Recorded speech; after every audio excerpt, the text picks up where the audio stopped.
దాహం దాహం దాహం మోహం మోహం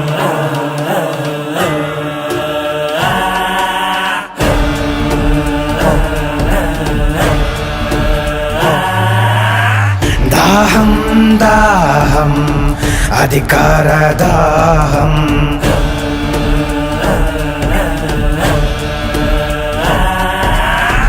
మోహం మోహం కుర్చీ మీద మోహం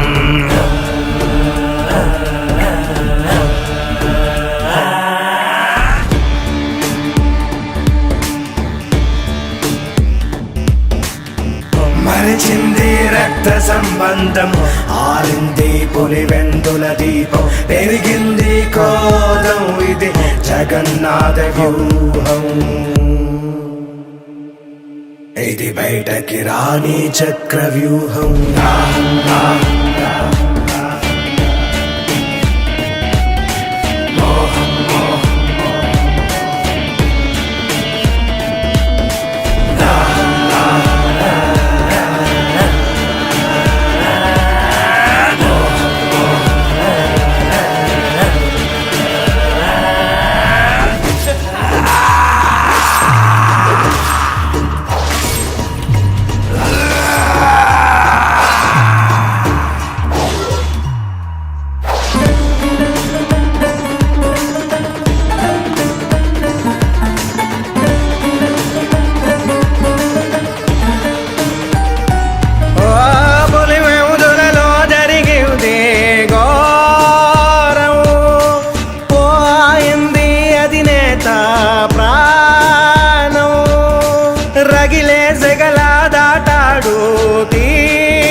రణమై చేశాడు నేరం జరిగింది జగన్మోహన పట్టాభిషేకం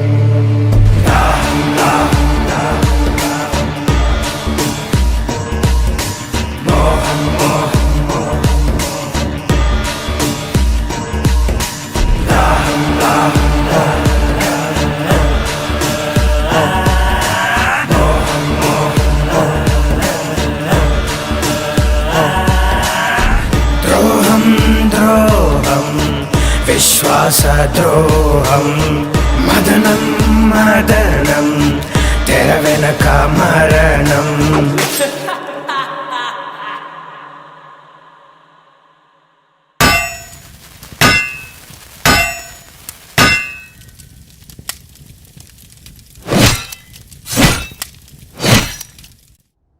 అనాదిగా వస్తున్న ఆచారం మనిషికి మనిషికి మధ్య ఉన్న సంబంధం ఆదిమానవుడి కాలంలో ఆకలి కోసం, కడుపు నిండాక స్థలం కోసం, బతకడం తెలిసాక ఎదగడం కోసం పేర్లు మారుతున్నా వాటిని పొందడానికి జరుగుతున్న సాంప్రదాయం పేరు మాత్రం యుద్ధం. ఓసారి రాయలసీమ ప్రాంతంలో జనం దైవ సమానంగా కొలిచే ఓ రాజు.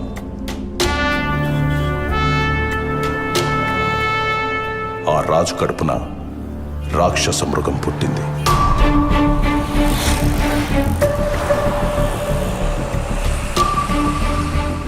అది అధికార కాంక్షతో రగిలిపోతూ మంచి చెడు మర్చిపోయి తన మన భేదం లేకుండా మారణ హోమాన్ని తలపించే భీకర యుద్ధాన్ని సృష్టించి ఎదగడం ప్రారంభించింది.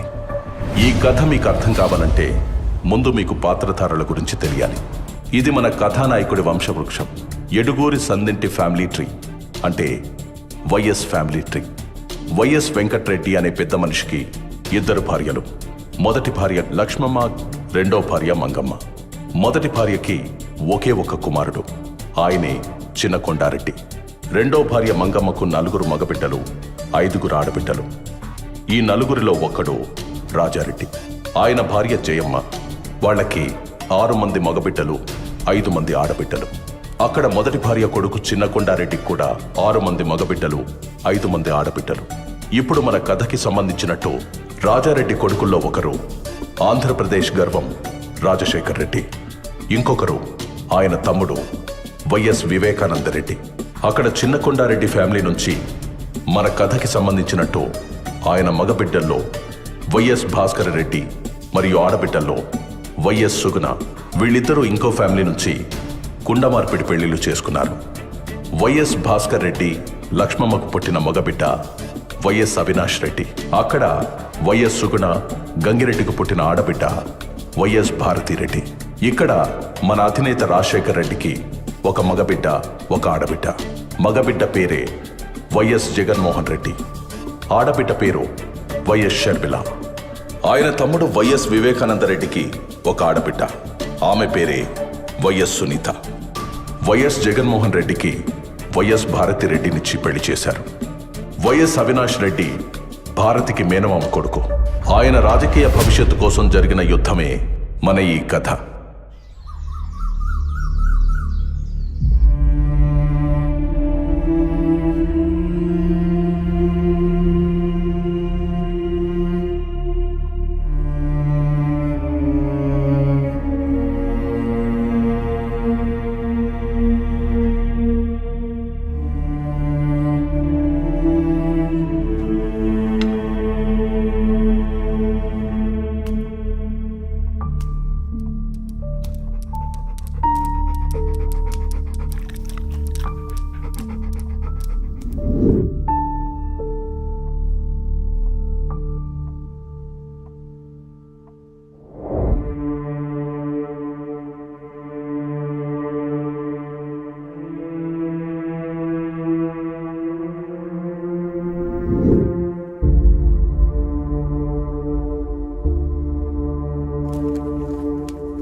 నాయనా, నేను హైదరాబాద్ పోతుండాను.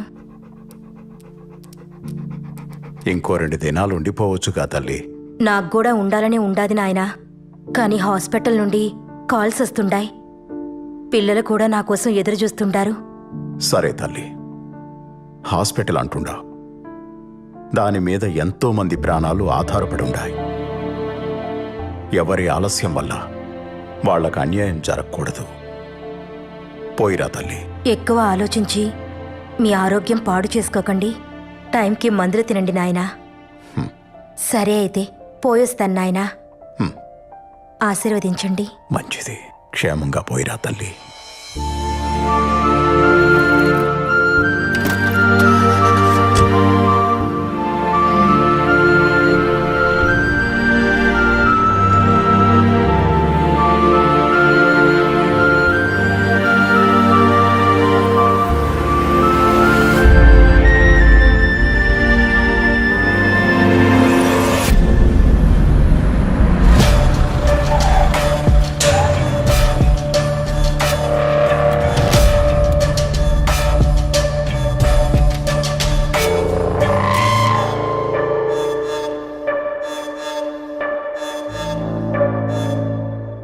మీతో కొంచెం మాట్లాడాలి చిన్నాయన. రాజకీయమా లేక కుటుంబ విషయమా? రాజకీయమే. అమ్మా ఆడబిడ్డలు లోపలికి పోయి నాకు మాట్లాడుకుందామా? నన్నే వెళ్ళమని నేరుగా చెప్పొచ్చు కదా. నా గురించి వాళ్ళనెందుకు పంపించడం? నాది కూడా ఈ కుటుంబమే. నేను మీలో ఒకటేనని ఏనాడు అనుకోలేదు కదా. ఎప్పుడు వేరుగానే చూస్తారు, వేరుగానే మాట్లాడతారు. అంతా నా కర్మ.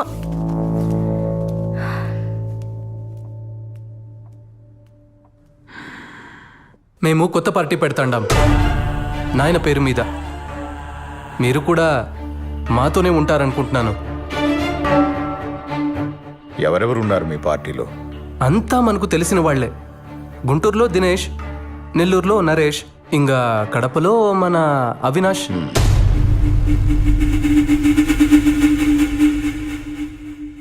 పులివెందుల రాజకీయం రాజారెడ్డి కుటుంబానికి మాత్రమే. ఈడ ఇంకెవడూ అడుగు పెట్టడానికి వీల్లేదు. ఈడున్న మందికి మంచి చేయాలని మేం పడ్డ కష్టం, చేసిన త్యాగం, కన్న కలలు మీకేమీ తెలీదు. తొందరపాటు నిర్ణయాలు తీసుకోకు. ఈ నియోజకవర్గం మన కుటుంబ కిరీటం, మర్చిపోకు. దీని గురించి మనం మళ్ళా అయినా మాట్లాడుకోవచ్చు లేచి నాయన. ఇంకో విషయం, మీ దగ్గరున్న మా నాయన భూమి నాకు ఇస్తే. మీ నాయన భూమా? ఇద్దరం కలిసి అంతా సంపాదించుకున్నాం. నా అన్న నేను వేరువేరని ఎప్పుడూ అనుకోలేదు. అన్న భూమి కొంత నా పేరు మీద ఉన్నట్టే నా దుడ్డు కూడా చాలా వరకు ఆయన దగ్గర ఉండిపోయి ఉండాది. అయితే ఎప్పుడొస్తుంది మా చేతికి ఆ భూమి? ఎవరెవరికి ఏమేం రాసివ్వాలి? షర్మిలకు, విజయమ్మకు ఏం రాసివ్వాలి? నీకేం రాసివ్వాలి చెప్పు. ఇప్పుడే రిజిస్ట్రార్ ఇంటికి పిలిపిద్దాం. అంటే అది ఇప్పుడే ఇచ్చేయమని కాదులే చిన్నాయనా, నువ్వింకా ఉండనివ్వున్నావుగా. మెల్లగా అన్ని చూసుకుందాంలే. మనం పెట్టే కొత్త పార్టీకి నువ్వే పెద్ద దిక్కుగా ఉండాలి చిన్నాయనా. మిగతా చిన్న చిన్న విషయాలు, సీట్లు ఎవరికివ్వాలి, ఎవరిని ఎక్కడ నిలబెట్టాలి అనేవన్నీ నేను చూసుకుంటాను. మరి తొందరలోనే మీటింగ్ పెట్టి అనౌన్స్ చేసేయమంటారా? మీ నాయనకు నాకు రాజకీయ భవిష్యత్ ఇచ్చింది కాంగ్రెస్ పార్టీ. ఆ పార్టీని వదిలి నేనెక్కడికి రాలేను. ఆవిడకి ఎదిరిళ్లే ముందు ఒక్కసారి ఆలోచించుకో. ఎందుకంటే నువ్వు ఎక్కడెక్కడ ఏమేం చేశావో మీ నాయన కన్నా ఆవిడికే బాగా తెలుసు. నీ గతంలో ఉండే ఒక్క పేజీని బయటికి లాగిందంటే నువ్వు కూర్చొని కలగంటున్నది మొత్తం తలకిందులైపోతుంది. మీరు చెప్పిన వాటికల్లా భయపడుతూ ఉంటే ఉండే చోటు నుండి ఒక్క అడుగు కూడా బయటకేయలేం. అన్నిటికీ తెగించే పార్టీ పెడతాండా. అండగా ఉండాలనుకుంటే రండి, లేదంటే వెళ్ళొస్తానండి.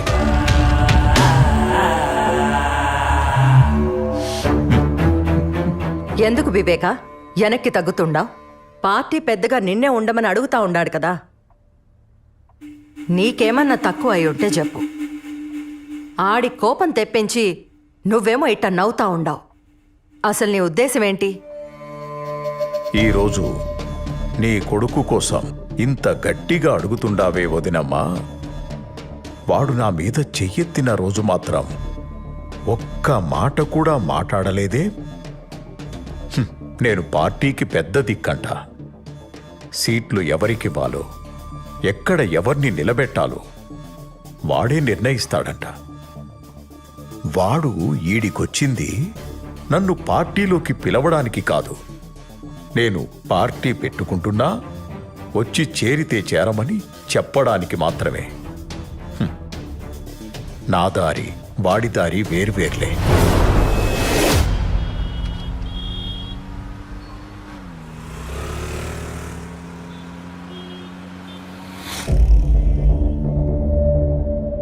ఆయన నన్నలా లోపలికి పొమ్మంటుంటే నువ్వేం అనలేదే. మీరంతా ఒకటే కదా, నేనే పరాయిదాన్ని. మా వాళ్ల గురించి అన్నేసి మాటలు అంటుంటే కిక్కురు మనకుండా పక్కనే కూర్చున్నావు. అయినా నువ్వేమంటావులే, ఆయన కూడా మీ కుటుంబమే, మీ రక్తమే కదా. నేనే బయటదాన్ని. ఇవన్నీ పోని ఆస్తి రాసిస్తానంటే వద్దంటావేంటి? భారతి, అది నా ఆస్తి. నాకు తెలీదా ఎప్పుడు తీసుకోవాలో, ఎలా తీసుకోవాలో? ఆస్తిస్తాడంట అందరికీ కలిపి. అలా అయితే అమ్మ షర్మిలకు వాటాలు పోగా నాకు మిగిలేదేంది? అదిగాక నేను ఆస్తి గురించి అడుగుతా ఉంటే ఆయన నాన్న దగ్గర పెట్టిన దుడ్డు గురించి చెప్తున్నాడు. ఇట్టే ఇంకా ముందుకు పోతే మొదటికే మోసం వస్తుందని మధ్యలోనే ఆపేసిన్నాను. ఈ ఎలక్షన్లు అయిపోని అందరికీ లెక్కలు సక్కంగా చేస్తా. ఎవరిని ఎక్కడ పెట్టాలో అక్కడే పెడతా. బావా, నీ తెలివిని కనిపెట్టడం చాలా కష్టం.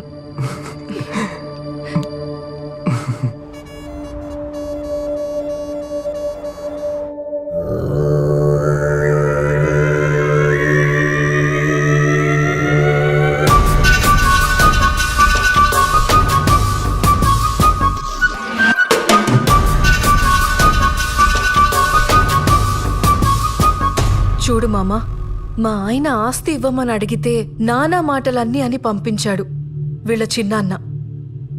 మావయ్య పోయాక మా ఆయన ఒంటరివాడైపోయిండాడు. మేమందరం ఉండగా మీ ఆయన ఒంటరివాడు ఎలా అవుతాడు? నువ్వేమీ భయపడకు. జగన్ కండగా మేమున్నాం. ఏది ఏమైనా సరే జగనే సీఎం. ఇది మార్చడానికి ఏ తల అడ్డొచ్చినా తెంచి అవతల పారేస్తాం. నీ ఆస్తి ఆడికి పోదన్నా. ఆ ముసలోడి బేనామిలకు చావు భయం చూపెడితే చాలు, పరుగెత్తుకుంటూ నీ పక్కకొచ్చి చేరతారు. వద్దన్నా వాళ్లంతట వాళ్లే వచ్చి నీ ఆస్తి నీకిచ్చిపోతారు. వివేక పవర్లో ఉండగా నువ్వు చెప్పిన ఏ ప్లాను వర్కౌట్ కాదు. కొట్టినా కోసినా వివేకాన్ని కాదనే దమ్ము ఆ బినామీలకి రాదు. ముందు మీరు పొలిటికల్గా బలపడితేనే ఏమైనా చేయగలరు. ఆయన మనం పెట్టే కొత్త పార్టీలోకి రమ్మంటే రానన్నాడు. అసలు మనం పార్టీ పెట్టడమే ఆయనకి ఇష్టం లేదు. పైగా మనం పార్టీ పెడుతుండా వస్తే వస్తాడు, లేకపోతే ఆయనకు నేనే అపోనెంట్గా నిలబడతాను. అప్పుడు ఆయన ఏం చేస్తాడో నేను చూస్తాను.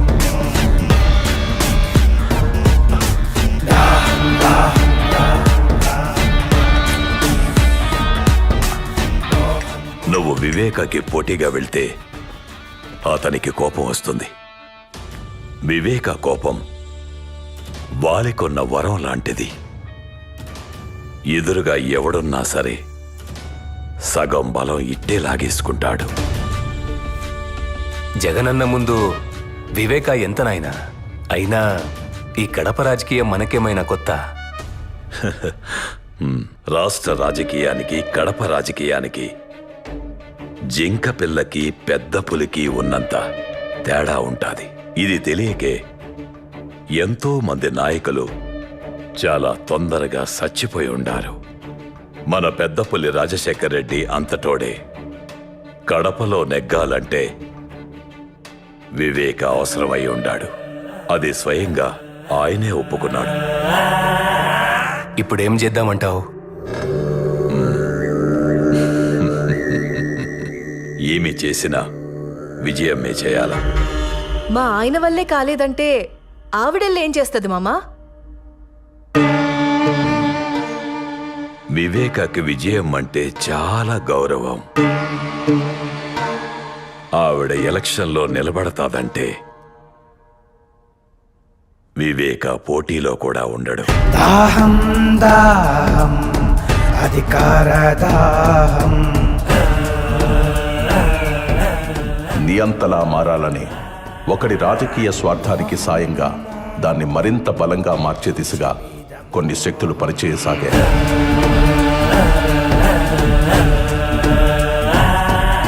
అదే అదునుగా తన అధికార దాహానికి అయిన వాళ్లనే కాకుండా అవకాశం ఉన్న ప్రతి ఒక్కరిని వాడుకోవడం మొదలుపెట్టాడు.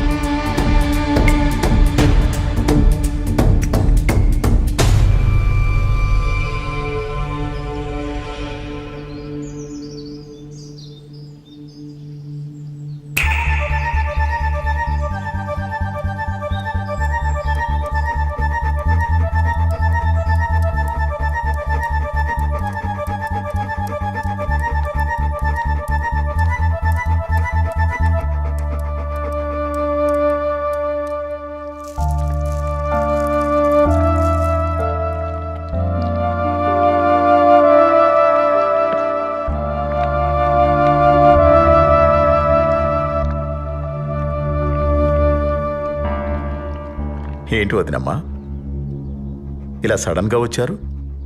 ఏదైనా మాట్లాడాలా? వివేక, ఆయన చనిపోయాక నువ్వు చాలా మారిపోయి ఉండావప్పా.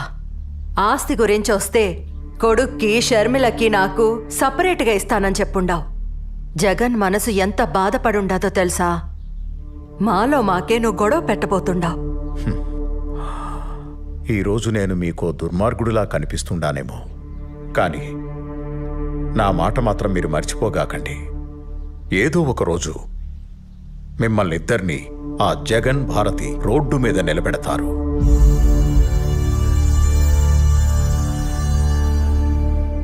అప్పుడు తెలుస్తుంది మీకు ఈ వివేక మాట విలువ. అలాంటి పరిస్థితి మాకెందుకు వస్తుంది చిన్నాయనా? లేనిపోని భయాలు ఎందుకు పెడుతున్నారు మాకు? పార్టీలోకి రా చిన్నాయనా. నువ్వు గాని పార్టీలోకి రాకుంటే మేమే నీకు ఎదురు నిలబడాల్సి వస్తుంది. అంటే నాకు పోటీగా నిలబడతారా మీరు? ఇది చెప్పిరమ్మని పంపినాడా జగన్ మిమ్మల్ని? నన్ను మీ అన్నలాగే చూసుకుంటానని చెప్పుండావు.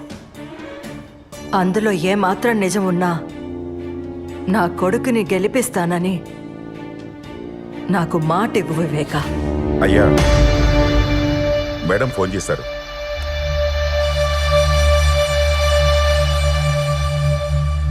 హలో మేడం, नमस्ते विवेक जी। आपने वादा किया था कि आप पार्टी के प्रति वफादार रहेंगे।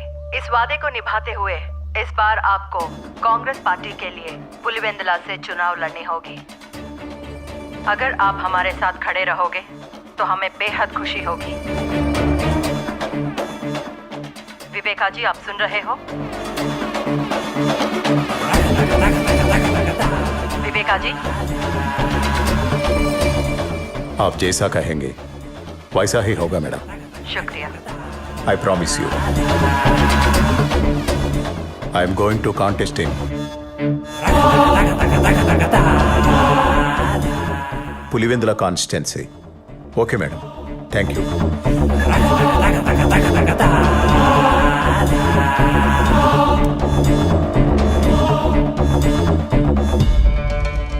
వదినమ్మా, కాంగ్రెస్కి ఇచ్చిన మాట వెనక్కి తీసుకోలేను. అలాగని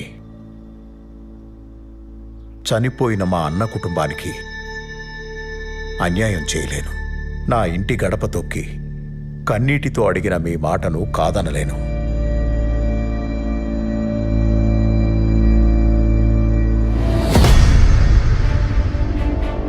మీకు నేను మాటిస్తున్నాను, ఈసారి ఎలక్షన్లలో మీకు పోటీగా నేనే నిలబడతాను. కానీ మీరే గెలుస్తారు, గెలిపిస్తాను. దీన్నెవ్వరూ మార్చలేరు. ధైర్యంగా పోయిరామా. వివేకానందరెడ్డి ఇంట్లో చీమ చిటుక్కుమన్న శబ్దాన్ని కూడా అందరికంటే ముందు జగన్ చెవికి చేరవేస్తున్న గుంటనక్క ఎర్ర గంగిరెడ్డి.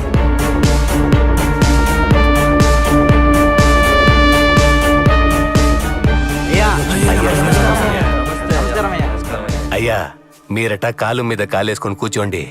ఈసారి కూడా గెలుపు మనదే. అయ్యా, ఈసారి ఒక్క ఓటు కూడా అటు ఇటు పోదు, గెలుపు మనదే. అందరికీ నమస్కారం. ఈసారి నేను పోటీలో మాత్రమే ఉంటాను, కానీ విజయం మే ఎలక్షన్లో గెలవాలి. అయ్యా, ఏం మాట్లాడుతున్నారు? మాట్లాడుతున్నారు? మధ్యలో ఇంకెవరూ మాట్లాడకండి. వదినకు నేను మాటిచ్చాను.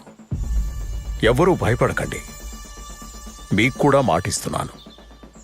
నాకు అధికారం ఉన్నా లేకున్నా నేనెప్పుడూ మీతోనే ఉంటాను. పోయిరండి. పులివెందుల బై ఎలక్షన్ లో కాంగ్రెస్ అభ్యర్థి వైఎస్ వివేకానందరెడ్డిపై వైఎస్ఆర్పీ అభ్యర్థి విజయమ్మ భారీ మెజార్టీతో గెలుపొందారు. ఈ విజయంతో ఆంధ్రప్రదేశ్ లో మరొక ప్రాంతీయ పార్టీ సంచలనం సృష్టించింది.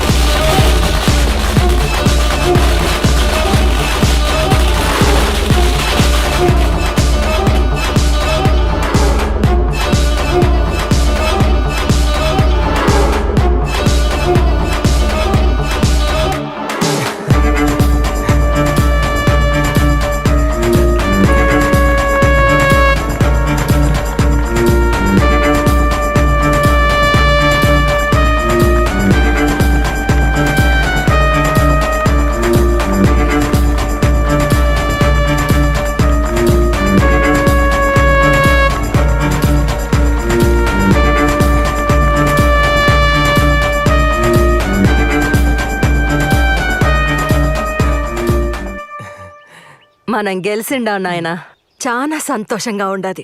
ఈ టైంలో మీ నాయన ఉంటే ఎంత బాగుండునో గదా. మీ నాయన పొగోడికి మాటిచ్చినా పొరపాటును కూడా మర్చిపోయి ఉండేవాడు కాదు. వివేక కూడా అచ్చం ఆయనలానే ఉండాడు. ఇచ్చిన మాట నిలబెట్టుకుండాడు. ఒకసారి పోయి మీ చిన్నాయన్ని పలకరించొద్దామా? దేనికి? ఏం అవసరం లేదు.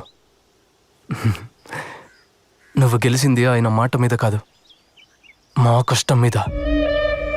నాకు పనుండది, పులివెందుల దాకా పోయేస్తా.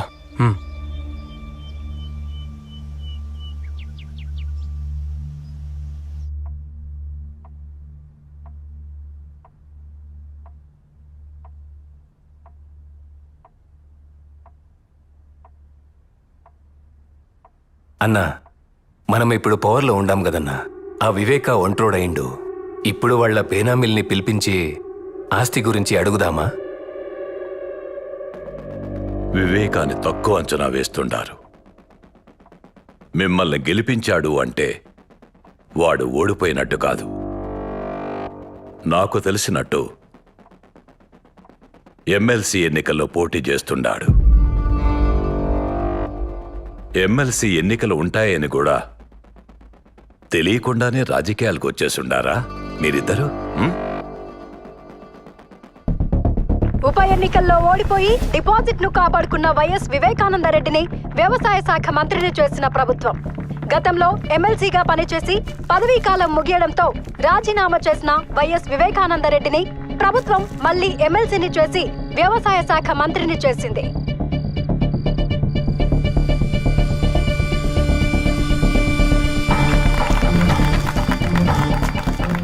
చెప్పండి కృష్ణమోహన్ రెడ్డి గారు. అన్న, వివేకం ఉంటే మన పార్టీలోనైనా ఉండాలి, లేదా పవర్లో లేకుండా ఉండాలి. మన పార్టీ గెలవనప్పుడు వాడు పవర్లో ఉంటే మనకు చాలా ఇబ్బంది అవుతుంది. ఆ ప్రశాంత్ కిషోర్కి ఫండ్స్ కూడా ఏర్పాటు చేయాలా. ముందు మనం చేయాల్సిన పనులు ఈ రెండు. దీని గురించి మీరు చాలా సీరియస్గా ఆలోచించాలి.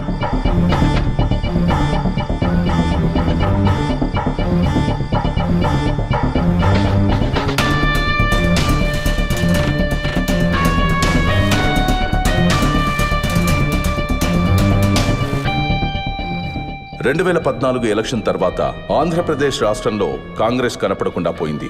అప్పుడు మనోడు మళ్లీ ఆట మొదలు పెట్టాడు.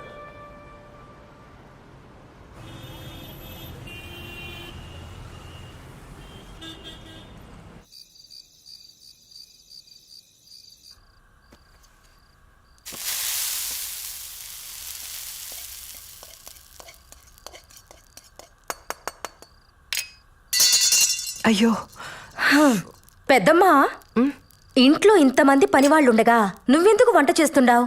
ఇవిక్కడే వదిలే, నేను చేసి పెడతా, నువ్వు వెళ్ళు. దీంట్లో ఏముండదులే బిడ్డ. నాకు కూడా అప్పుడప్పుడు వంట చేయాలనిపిస్తూ ఉంటుంది. కానీ ఇంట్లో వంట చేయడానికి నాకు నో పర్మిషన్. వాళ్ళు చేసి పెట్టిందే తినాలి తప్ప నన్నెవ్వరు ఏం చేయనివ్వరు. ఇలా ఎప్పుడో ఒకసారే అవకాశం వస్తుంది. అలా వచ్చినప్పుడు మాత్రం అస్సలు వదులుకోకూడదు కదా. అవును, ఎట్టా ఉంటది మీ సోషల్ సర్వీస్? ఇప్పుడు కూడా అంతేనా? నాకు పేషెంట్ దొరక్కపోయినా పర్లేదు, కానీ ఎవరి ఆరోగ్యం పాడవకూడదని పరిగెడతానే ఉండవా? అంతే కదా. నా చేతిలో ఎంత చేయొచ్చో, నా వల్ల ఎంత అవుతుందో అంత చేస్తానంతే. నీకింకా చెయ్యాలనుంటే పవర్లో కూర్చుని చెయ్యొచ్చు కదా. రాజకీయం ద్వారా అయితే రీచ్ ఎక్కువ ఉంటది. దానికి నాన్న ఉన్నారు కదా, నాకెందుకు అవన్నీ? మీ నాయనకి నువ్వన్నా చెప్పమ్మా.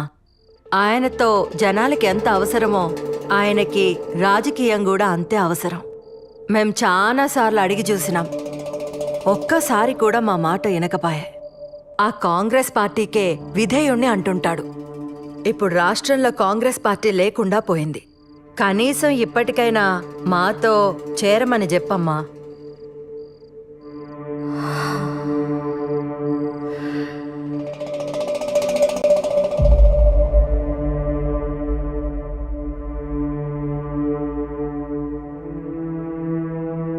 నాకు మరొక దారి లేదంటుండావా వదినా?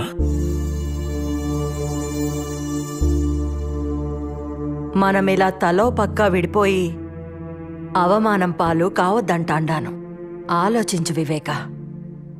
అందరం కలిసుంటేనే కదా కుటుంబానికి గౌరవం, బలం ఉంటుంది కదా. నువ్వొక్కడివే ఇలా ఏం చేస్తావు చిన్నాయనా? నువ్వు పార్టీలో ఉంటే నీ పక్కన బలం ఉంటాది. ఎప్పుడూ నాకు ఒంటరిగా పోరాడడం అలవాటై ఉండాది. నన్ను నమ్ముకున్న వాళ్ళకి కాస్త సాయంగా ఉంటే అదే చాలు.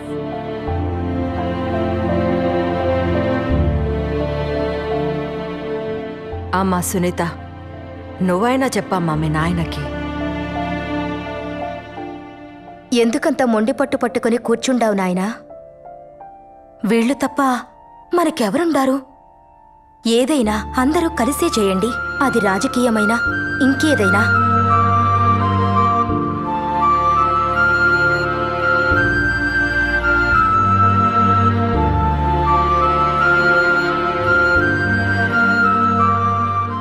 సరే వినండి, మీరన్నట్టే కానియండి.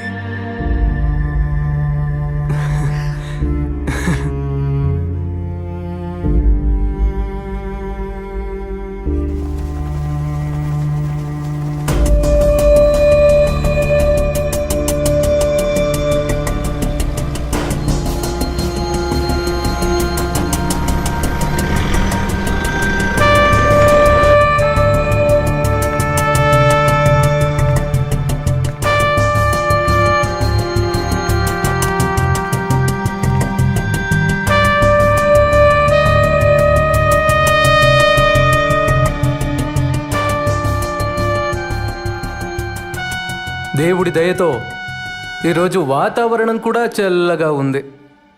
చక్కటి చిరునవ్వులతో ఆప్యాయతను చూపిస్తూ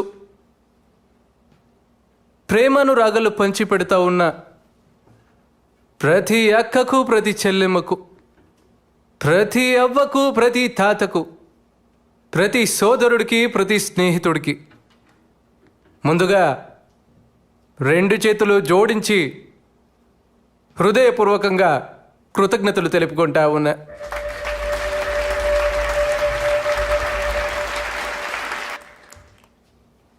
తెలుగు వారి గుండెల్లో, తెలుగు రైతుల గుండెల్లో ఎప్పటికీ నిలిచిపోయే ఒక మహా వ్యక్తి, ఓ మంచి మనిషి వైఎస్ఆర్ గారు, నాన్నగారు. దానితో పాటు నాన్నగారు లేని లోటుని మా చిన్నాయన వివేకానందరెడ్డి గారు తీర్చుతున్నారు.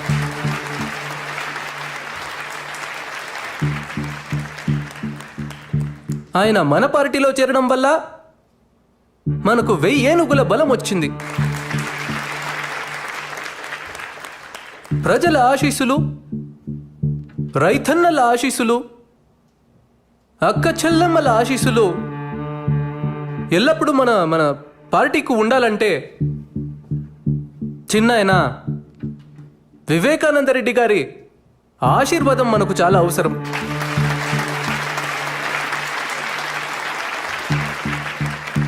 ఇప్పుడు మన పార్టీ గురించి,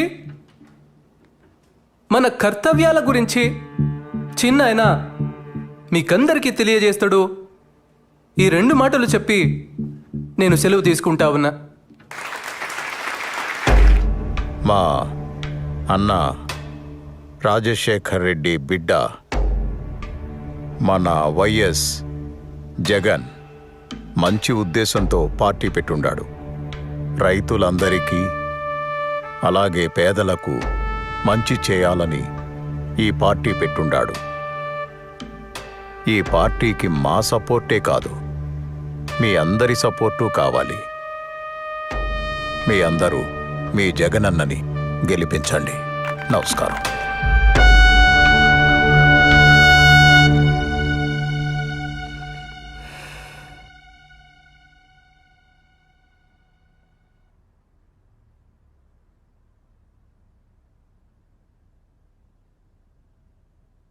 ఎమ్మెల్సీ ఎన్నికల్లో శివశంకర్ రెడ్డి నిలబెడదాం బావా. ఆయన మనకి ఎంతో సహాయం చేశారు కదా. బాబాయ్ నిలబడుతున్నాడు కదా. ఆయన కోసం మనకు సాయం చేసిన వారిని మర్చిపోతామా? ఆయన మనకు విలువ ఇవ్వనప్పుడు వీళ్లే కదండి మన పక్కన నిలబడ్డారు. భారతి నీకు అసలు... సరే వదిలే భారతి, ఇప్పుడు అన్న ఎలా చెప్పితే అలా చేద్దామంతే. ఏదో సీటుకి ఆశపడి మిమ్మల్ని అడిగాం. దీనివల్ల అన్నకు బాధ అయితే మనకి సీట్ వద్దు. బాబాయ్ని ఇప్పుడు వద్దంటే అపోజిషన్కి వెళ్ళిపోతాడు. తర్వాత మన పక్కలో బల్లెమై కూర్చుంటాడు. ఇప్పుడే మన పరిస్థితి ఇలా ఉంటే ఇంకా ఆయన పవర్లో ఉంటే మన పరిస్థితి ఏందో ఆలోచించినారా? అయితే ఇప్పుడు ఏం చేద్దామంటావు? ఇంతకు ముందు వివేక వేసిన ప్లాన్ ఈసారి మనం వేద్దాం. ఆయన్ని ఎమ్మెల్సీగా నిలబెడదాం, కానీ గెలవడు. పవర్లో లేని వివేక కాన్ఫిడెన్స్ తగ్గిపోయి కామ్గా ఉంటాడు. తరువాత ఎలక్షన్స్లో మనం చేయాల్సింది చేద్దాం.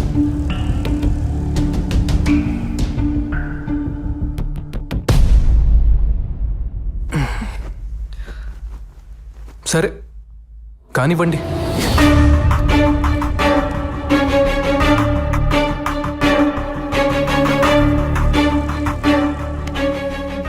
ఇలా ఈ ముగ్గురు కలిసి ఎమ్మెల్సీ ఎన్నికల్లో వివేకాన్ని ఓడించడానికి ఉన్న అన్ని ప్రయత్నాలు చేస్తూ సకల విధాలా కష్టపడి సమిష్టి కృషి చేశారు. చివరికి ఎమ్మెల్సీ ఎన్నికల్లో వైఎస్ వివేకానందరెడ్డి ఘోర పరాజయం పాలయ్యారు. జాతీయ రాజకీయాల్లో ఎంపీగా, రాష్ట్ర రాజకీయాల్లో మంత్రిగా పనిచేసిన ఓ రాజకీయ నిపుణుడు ఎమ్మెల్సీ ఎన్నికల్లో ఘోర పరాజయం పాలయ్యారు. తన వాళ్ళ చేతుల్లోనే మోసపోయిన వైఎస్ వివేకానందరెడ్డి ఈ ఓటమితో ఆయన రాజకీయ జీవితానికి తెరపడుతుందా?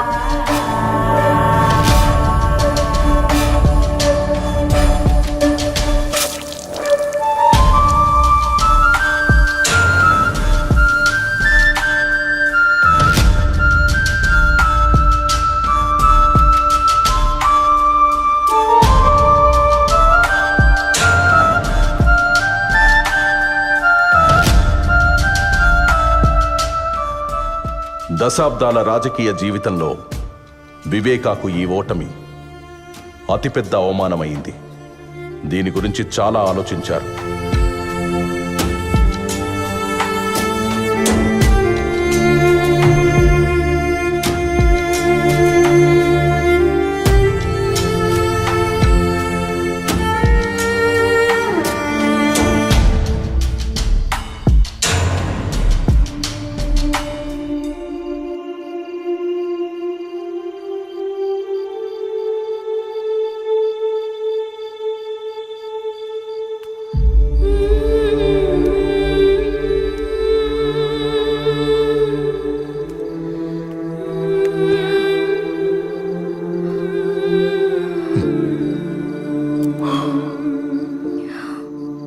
బాగుండావా నా బంగారు తల్లి?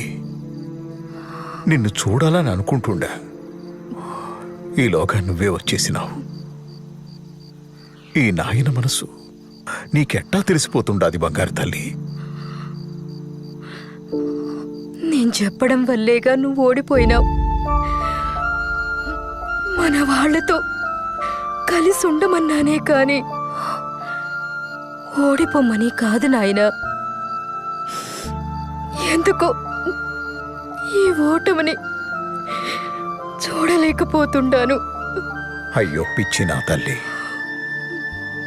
రాజకీయాల్లో ఓడిపోవడం గెలవడం సహజమే. ఇప్పుడు ఓడిపోయాను, ఇంకోసారి మళ్ళీ గెలుస్తాను. జనాల్లోకి పోయి తిరుగుతాను, ఎక్కడ తప్పు జరిగిందో తెలుసుకుంటాను. నీకోసం వచ్చే ఎన్నికల్లో తప్పకుండా గెలుస్తాను.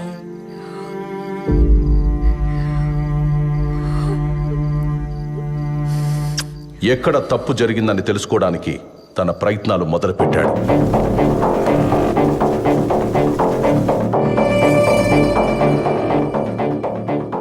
తన ఇన్నేళ్ల రాజకీయ అనుభవంతో వివేక తన ఓటమికి కారణాలు కనుక్కున్నాడు.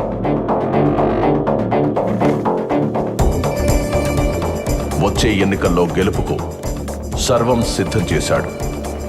తన మానసిక స్థితిని సరిచేసుకోవడంతో పాటు పార్టీ పెత్తనాన్ని కూడా తన చేతుల్లోకి తీసుకున్నాడు. పులివెందుల రాజకీయంపై తమ ఆధిపత్య పరంపర కొనసాగనివ్వడం కోసం యువ నాయకుడిలా యాక్టివ్గా ఉంటూ అన్ని విధాలుగా ఎఫర్ట్ పెడుతూ రగిలే ఓ బడబాగ్నిలా దూసుకొస్తున్న వివేక తన ఇంటి నుండి కారు మబ్బు కమ్ముకొస్తుందనే విషయాన్ని తెలుసుకోలేకపోయాడు.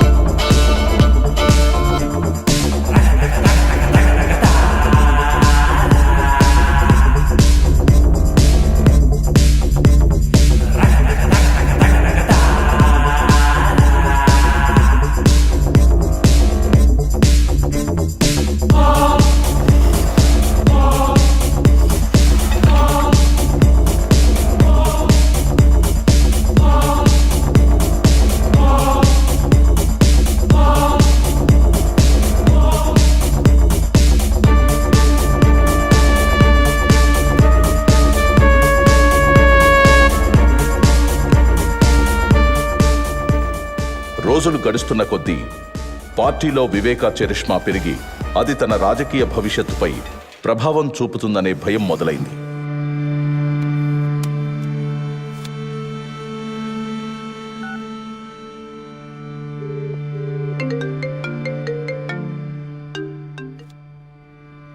చెప్పు అవినాష్. నువ్వే ఏదో ఒకటి చేయాలి భారతి, లేకపోతే ఈయన మనల్ని రాజకీయం నుంచి శాశ్వతంగా దూరం చేసేస్తాడేమో. నువ్వేం కంగారు పడుకు, నేను చూసుకుంటాను. జగన్తో నేను మాట్లాడతాను.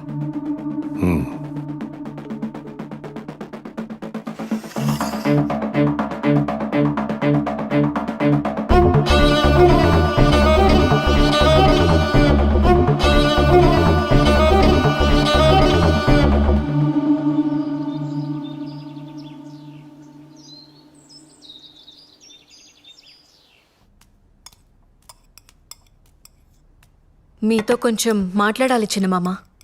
రాజకీయమా లేక కుటుంబ విషయమా? ఈ కుటుంబానికి రెండు ఒకటే గదా. ఎందుకు చిన్నమామ నేనంటే అంత కోపం మీకు? నేనేం పాపం చేశాను? ఒక్కసారైనా నన్ను ఈ కుటుంబంలో మనిషిగా చూసారా? షర్మిలమ్మ, నేను, సునీత కలిసే పెరిగాం కదా. షర్మిలమ్మను హైలైట్ చేసి మెచ్చుకున్నట్లు, గౌరవించినట్టు ఎప్పుడైనా నా గురించి ఒక్క మంచి మాట అన్నారా? షర్మిలమ్మను ఎవ్వరూ ఊరికే హైలైట్ చేయడం లేదమ్మా. మీ ఆయన వెళ్ళి జైల్లో కూర్చుంటే షర్మిలమ్మ ఆడబిడ్డైనా వెళ్ళి పాదయాత్ర చేసింది. ఎండకు వానకు జనాల్లో కలిసి తిరిగింది. ఎంతో కష్టపడింది. అందుకే అంత మంచి పేరు సంపాదించుకుంది. పోనీ నువ్వు చేయలేకపోయావా పాదయాత్ర? అప్పుడు అందరూ నిన్నే హైలైట్ చేసి మాట్లాడుకునేవారు. అవన్నీ నా వల్ల అవ్వలేండి గాని మా వాళ్లకు అదే అవినాష్కి ఎంపీ సీట్ అడిగితే ఎందుకంత స్వార్థంగా వద్దంటున్నారు? ఏమ్మా, షర్మిలమ్మ పడ్డ కష్టానికి ఏదో మా వంతు సహాయంగా చిన్న ఎంపీ టికెట్ ఇచ్చి సరిపెడదామనుకుంటుండా. ఆమె చేసిన దానికి ఆ సీటు కూడా తక్కువే. తను తలుచుకుంటే ఒక మంచి నాయకురాలవుతుంది. ఒక ఆడబిడ్డకి ఇచ్చిన సీటు తీసుకెళ్లి మీ భాస్కర్ రెడ్డి కుటుంబానికి ఇవ్వమని వంత పాడుతున్నావే, సిగ్గుగా లేదమ్మా నీకు? సరే, నేను వెళ్తున్నాను. మీరు భోజనం చేసి కడుపు నింపుకునే రండి. మీరెప్పుడు నన్ను ఒప్పుకోరు. షర్మిలమ్మ కడప ఎంపీ ఏంది? నేను మీకు ముందే చెప్పుండాను, పులివెందుల రాజకీయాలు రాజారెడ్డి కుటుంబానివి మాత్రమే. ఆ అవినాష్ని జమ్మల మడుగులో నిలబడమను నేనే క్యాంపెయిన్ చేసి గెలిపించుకుంటాను.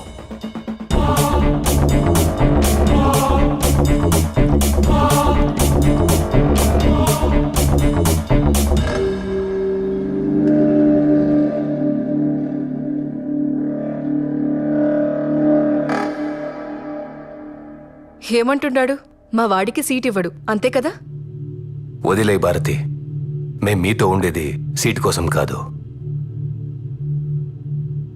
జగనన్న మీదున్న ప్రేమతో.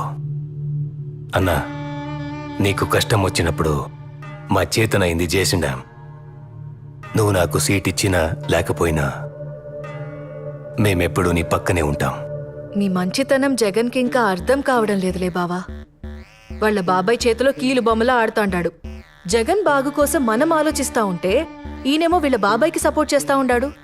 ఆవిడ పాదయాత్ర చేసిందంట. ఆవిడ మీదే మన రాజకీయ భవిష్యత్తు ఆధారపడి ఉండాదంట. కాసేపు నువ్వు గమ్మునుంటావా? ఏం చేయాలో ఏం చేయకూడదో నాకు తెలుసు. ఈడ ఎవరు పాదయాత్ర చేసినా జనం వచ్చింది మాత్రం నా ముఖం చూసి. ఊరుకుంటే ఏదో మాట్లాడుతుంది.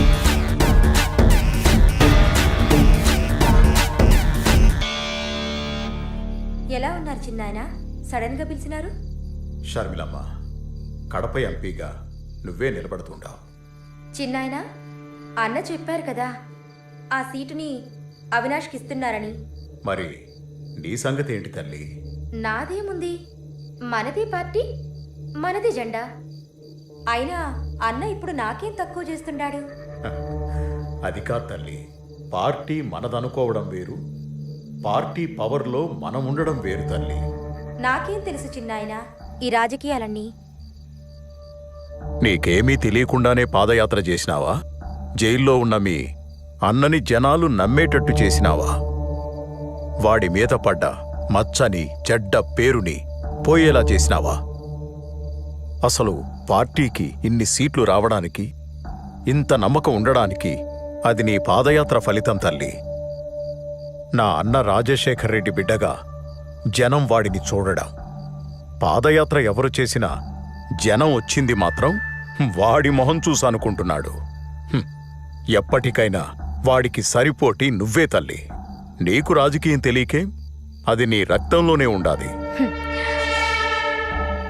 మనం అనుకుని నిలబడతాననుకుంటే అన్న బాధపడతాడు చిన్నాయన. అన్న నుంచి ఈ మాట వస్తే ఖచ్చితంగా నిలబడతాను. షర్మిలమ్మ, నేను బతికుండగా నీకో దారి చూపాలనుకుంటున్నాను. మీ నాయనకు కూడా తెలుసు జగన్ ఎలాంటివాడో. అందుకే వాణ్ణి ఎక్కడ ఉంచాలో అక్కడే ఉంచాడు. అది నీకు తెలిసేపాటికి నేను ఉంటానో లేదో తెలీదు. అన్నీ నీకు అర్థం కావలసిన టైంకి అర్థమవుతాయి. ఇప్పుడు నా మాటకు నువ్వెదురు చెప్పకుండా కడపకు ఎంపీగా నామినేషన్ వేయడానికి నువ్వు సిద్ధంగా ఉండు తల్లి.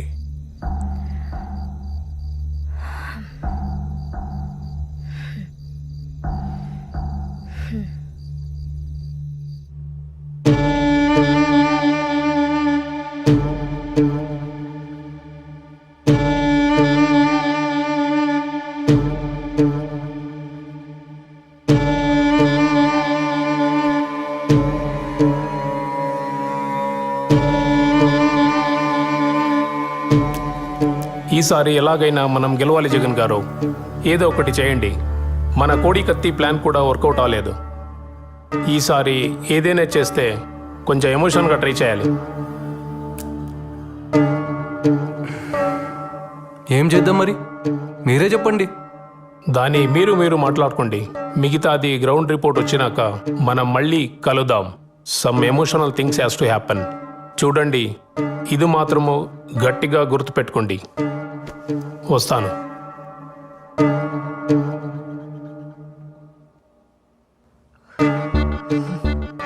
పార్టీ నీది, పెత్తనం ఆయనది. నీకింకెలా చెప్తే అర్థమవుతుందో కూడా నాకు తెలియడం లేదు. ఈ విషయంలో జగన్ ఏం చేయడు. మీరైనా ఏదో ఒకటి చేయొచ్చు కదా అవినాష్ బావా. అన్నని ఒక్క మాట చెప్పమని చెప్పు చాలు. అన్న కోసం ఏదైనా చేస్తాను. వివేక సార్లాగా సొంత నిర్ణయాలు నేను తీసుకోను. అన్న మాటకు నేను కట్టుబడి ఉంటాను. అన్న వెంటే ఉంటాను. బావుంది.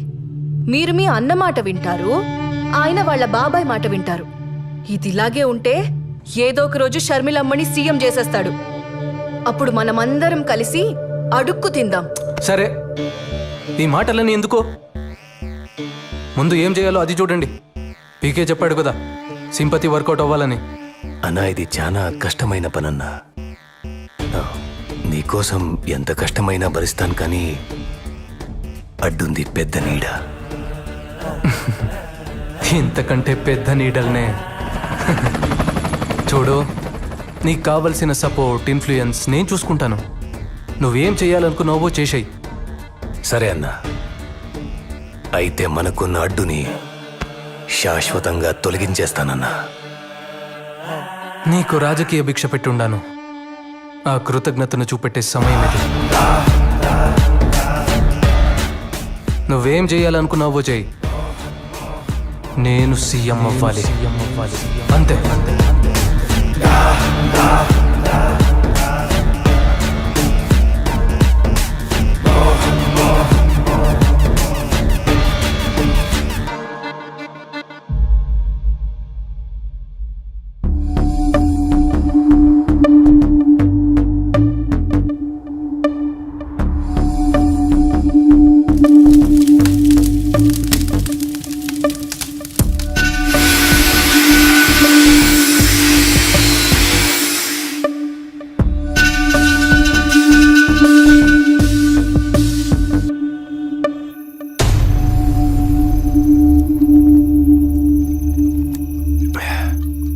దస్తగిరి అంతా రెడీ కదా? ఎంత తాగుతా ఉన్నా భయం పోవడం లేదన్నా. నిండా మునిగినాక సలేందిరా, ఇంత దూరం వచ్చినాక తిరిగి వెనక్కి తగ్గుతావా ఏంది? అన్నా, అస్సలు మొత్తం ప్లానింగ్లో నా పేరుని నీ కాడికి తెచ్చినోడు ఎవడన్నా?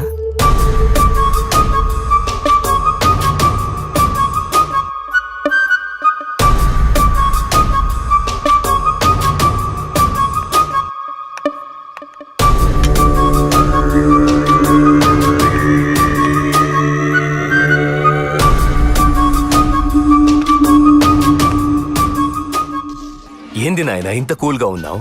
అప్రూవల్ వచ్చిండాదిగా, ఏం ప్లాన్ చేసిండావు? ఇన్నాళ్ళు పులివెందులకి పోతురాజులా నిలబడి మన పని ప్రతి దానికి అడ్డుపడుతుండేవాడు. ఇప్పుడు ఆ పోతురాజుని పులివెందల నుండి నేరుగా పైకి పంపిస్తున్నా. అది నాయన, మగోడి మాట మాట్లాడినావు. ఇంతకీ ఎలా చేపిస్తుండావు? ఎవరితో చేపిస్తుండావు? ఇది చేయడానికి బయట వాళ్ళని తీసుకొచ్చినా లేదా మనాళ్లతోనే ముందుకెళ్ళినా ప్రాబ్లం మనకి. ఇంకా మనాళ్లలో వివేకాన్ని చంపే మగాడు ఎవడైనా ఉండాడనుకుంటున్నారా? ఒకవేళ చంపినా ధైర్యంగా తిరగలేక దొరికిపోతాడు. ఇది సక్కంగా అనుకున్నది అనుకున్నట్టుగా అవ్వాలంటే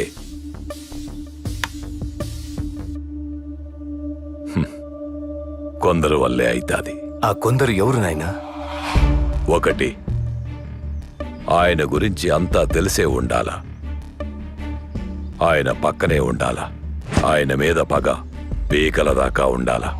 అలాంటోడికి దుడ్డు అవసరం, దండిగా ఉండాలా. అలాంటోళ్ళు మనకి ఏడ దొరుకుతారో?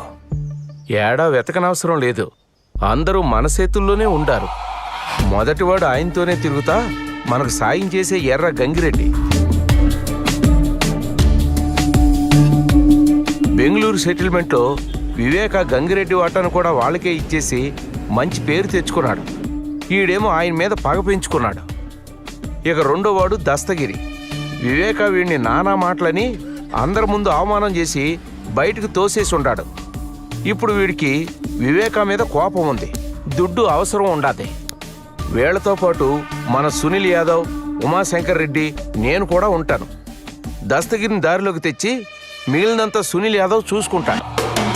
వెంట నడిచినారు, ప్రేమ చూపినారు, అయిన వాళ్ళే వెన్నుపోటు పొడిచినారు, కుట్ర పొందినారు, విషము చిందినారు, కలియుగా నాశకులై చేరినారు.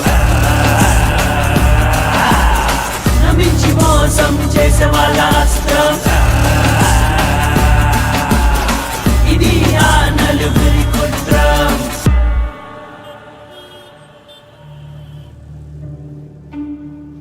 ఈ నాయాళ్ళలో పట్టాలు నన్ను వదిలేటట్లేరుగా. వీళ్ళందరికీ పిచ్చి పట్టు ఉండదో ఏమో.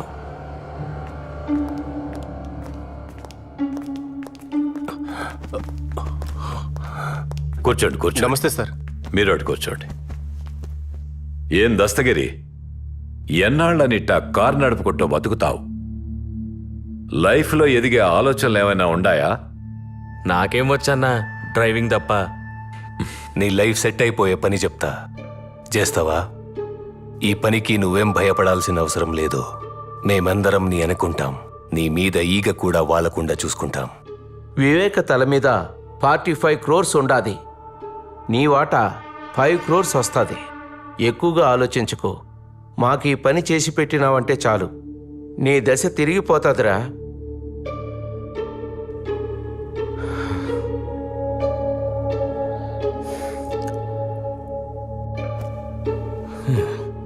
పిచ్చిగారి పట్టినదో ఏమేమో మాట్లాడుతున్నాడు.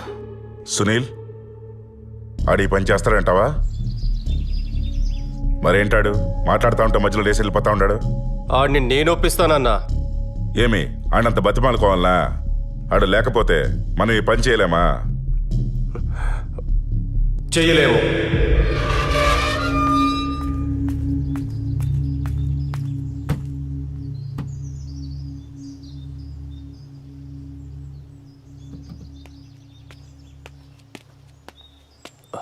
ఏం దస్తగిరి మాట్లాడుతుంటే అలా మధ్యలో వదిలేసి వచ్చేసుండవు? లేకపోతే ఏందన్నా పొద్దున ఇంటికి తీసుకొచ్చుండవు. ఆ ఫ్యామిలీ పేరు చెప్తేనే ఉచ్చబోసుకుంటారు వీళ్ళు. వాళ్ళని చంపే సీన్ వీళ్ళకెక్కడదన్నా. పైగా 45 కోట్లంట. వీళ్ళకంత సీన్ లేదన్నా. ఇవన్నీ అయ్యే పని కాదు కానీ నే పోతాండా, నువ్వు. సరే, అవుతుందో లేదో నువ్వే చూద్దు గాని రేపు పెళ్లిపేట దగ్గరికి రా.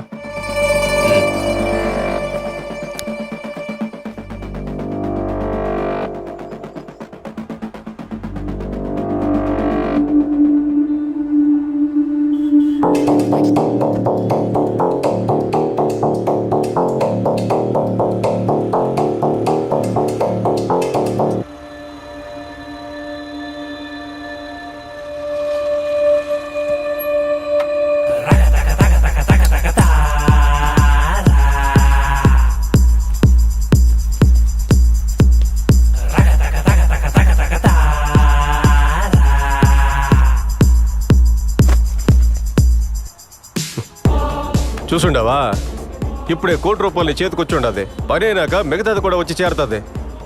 అందులో ఒక 25 లక్షలు నాకు ఇవ్వు, మెల్లగా నీకు తిరిగి ఇచ్చేస్తాను. సరేనా, మీరెట్లా చెప్తే అట్లా. అదృష్టం అంటే ఇదేరా. నిన్నటి దాకా నేను పోస్తే గానీ నువ్వు మందు తాగేటోడివి కాదు. ఈ రోజు నాకే అప్పిచ్చే స్థాయికి వచ్చేసినావు. లైఫ్లో ఎదగాలంటే అప్పుడప్పుడు ఇట్లాంటి రిస్క్ తీసుకోవాలబ్బా. ఇప్పుడు చెప్పు, వాళ్ళకంత సీన్ ఉండదో లేదో? అన్నా, ఈ పని నేను ధైర్యంగా చేయాలంటే ముందు నాకు ఇందులో ఆ మెయిన్ హెడ్ ఉండాడో లేదో నాకు తెలియాలి. అది కూడా చూద్దు గానీ రెడీగా ఉండు. సరే పద.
మనం రాజకీయంలో బలపడాలంటే అందరితో పాటు బాగుండాలి.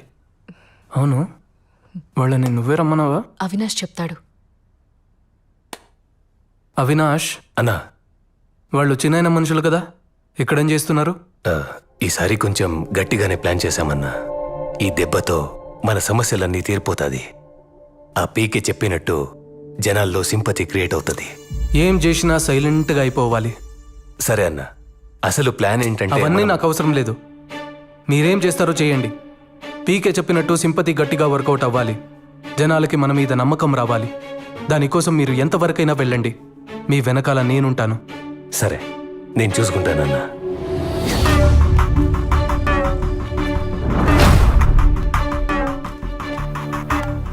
ఏంటయ్యా దస్తగిరి, ఇప్పటికైనా నమ్ముతుంటావా? ఈ పని చేస్తావా? చేస్తానన్నా, నేనే చేస్తాను. అన్నా, నేను మిమ్మల్ని గట్టిగా నమ్ముతా ఉంటానన్నా. ఈ పని నేనే చేస్తానన్నా. అన్నా, వెళ్దామా అన్నా? ఆడ మనకడ్డు ఎవడు లేడు కదా. నైట్ వాచ్మెన్ లేడు, వాని భార్య లేదు. అన్నా, ఆ రంగయ్య గాడేమో ఉట్టి విరికోడు. ఆఖరికి వాడి కుక్క కూడా లేదు. కుక్క అంటే గుర్తొచ్చుండాది. దాన్ని ఎలా చంపేసినారన్నా?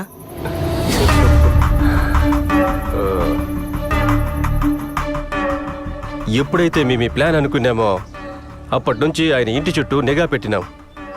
అప్పుడు మాకు అర్థమైంది ఏంటంటే ఆయన కోసం ప్యానం ఇచ్చే ఒక పవర్ఫుల్ కుక్క ఉందని.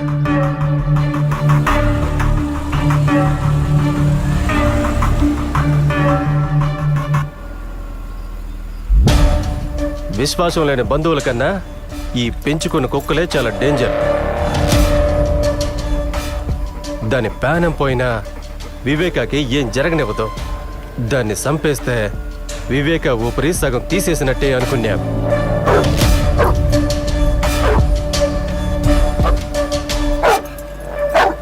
రాజు, ఏంట్రా, ఏమైంది నీకు? ఇంతలా అరుస్తున్నావేంటి? ఏయ్ రాజు, రాజు, ఏమైందిరా?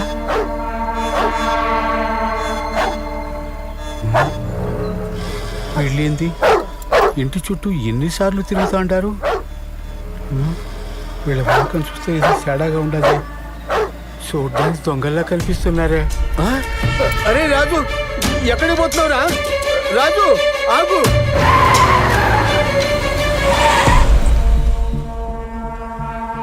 ఈ ఇంట్లో ఉన్న అంతమంది ఒక లెక్క అయితే ఈ కుక్కే ఒక లెక్కగా కనిపిస్తుండది. అవునన్నా, నువ్వు చెప్పే మాట నిజం.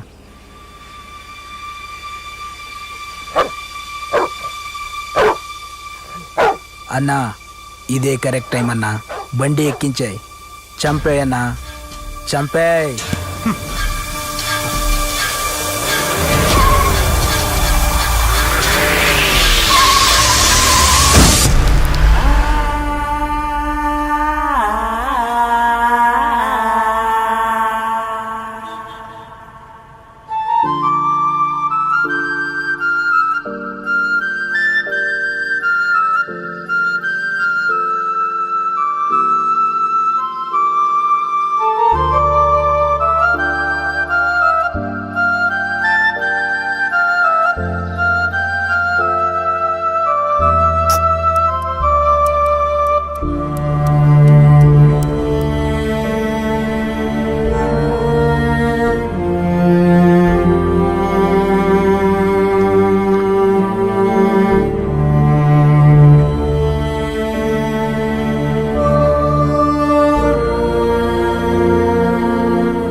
కుక్క పోగానే వివేక్ కుడి భుజం పోయినంత బాధపడుంటాడన్నా. దానమ్మ అది బాముల కుక్క కాదన్నా. ఆ కుక్క ఒక్కటే 100 మంది పాలేగాళ్లతో సమానం అన్నా. దానికి చిన్న అలికిడి వినబడ్డదంటే చాలు అందరూ వచ్చిందాకా అరుస్తూనే ఉంటది. ఆ పెద్దాయన కన్నా డేంజర్ అన్నా అది. దాన్ని లేకుండా చేసి మంచి పని చేసినారు. పెద్దాయన సగం ప్రాణం ముందే తీసేసినారు. ఇప్పుడెళ్ళి ఈజీగా చంపేయచ్చు.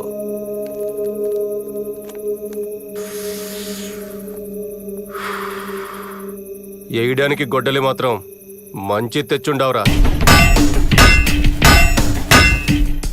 ఏం మంచిదో పోన్నా. అది చేసేటప్పుడు శంకర్ రెడ్డి అన్న మాటలే గుర్తుకొస్తుంది.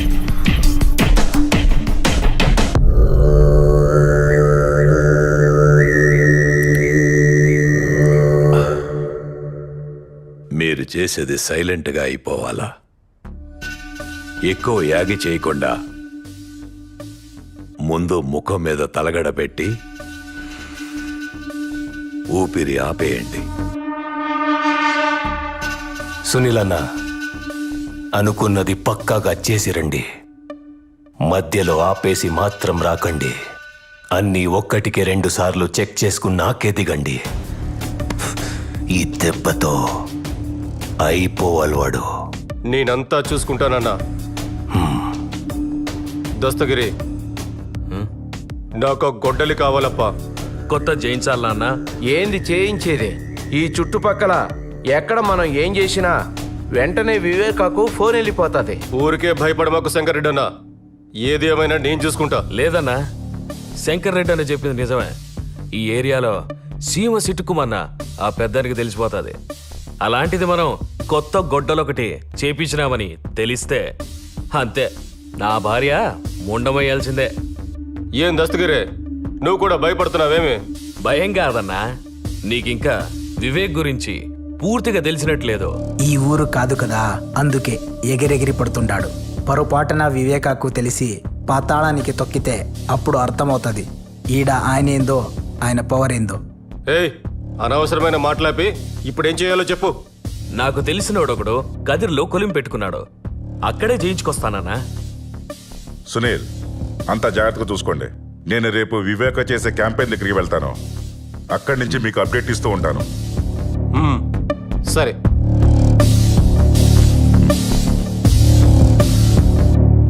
Cheers.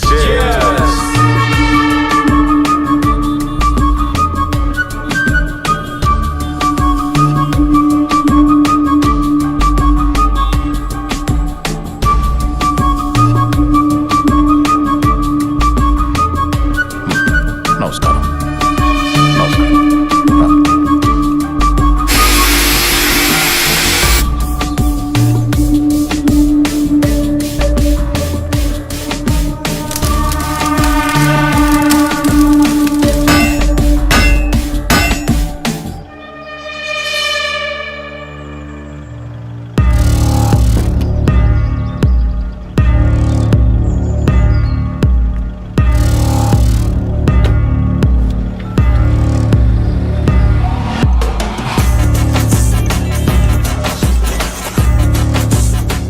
హలో సునీల్, వివేక ఇప్పుడే బయలుదేరినాడు క్యాంపెయిన్ నుంచి. ఓకే, ఇక్కడంతా నేను చూసుకుంటా.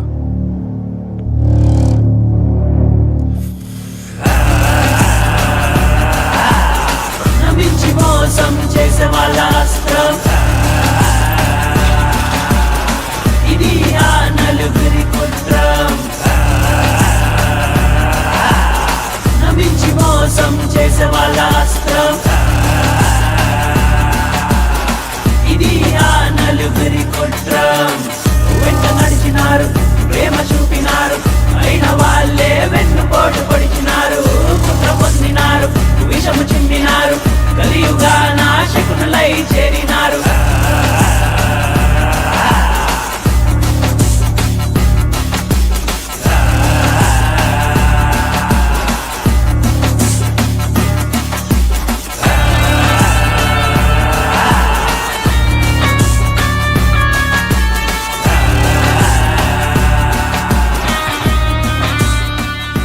హలో సునీల్, ఏమై ఉండదు? అంతా ఓకేనా? దస్తగిరి కదిలికిపోయినాడు. గొడ్డలు తీసుకొస్తున్నాడు.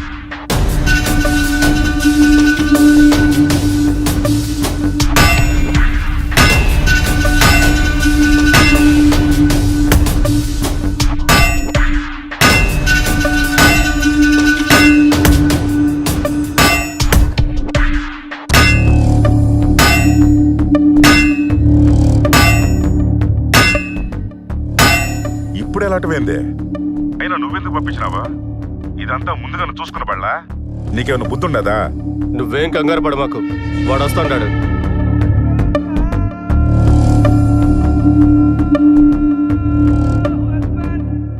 నువ్వు వాడు అప్డేట్ ఇస్తే చాలు.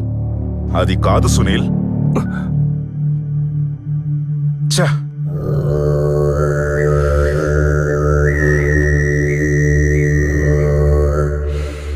ఏమైంది అవినాష్? ఎంతవరకు వచ్చింది? నాయనా, మనోళ్ళు ఆల్రెడీ అక్కడే ఉన్నారు.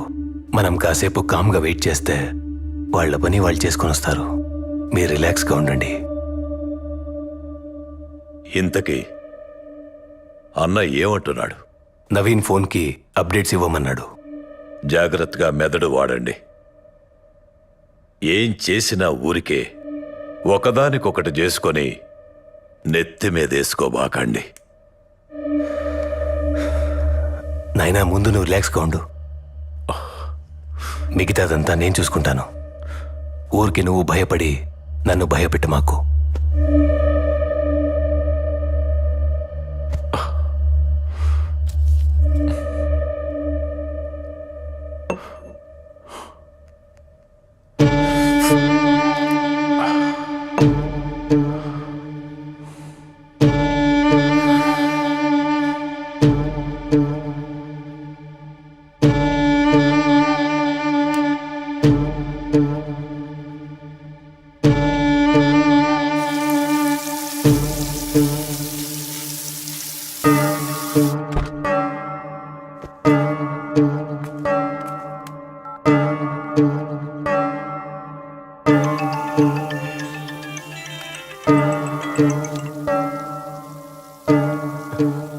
హలో, వచ్చినాడా దస్తగిరి? ఇంకా రాలేదు. ఇక్కడంతా బాగానే ఉంటుంది. చెప్పాను కదా, నేను అన్నీ చూసుకుంటాను. మళ్ళీ మళ్ళీ ఫోన్ చేసావంటే వాడికన్నా ముందు నిన్నేసేస్తా. గమ్మునాడిని ఏడుకు తీసుకురా. అది కాదు సునీల్, ఆ మాట పూర్తిగా వినకుండా కట్ చేసినాడే.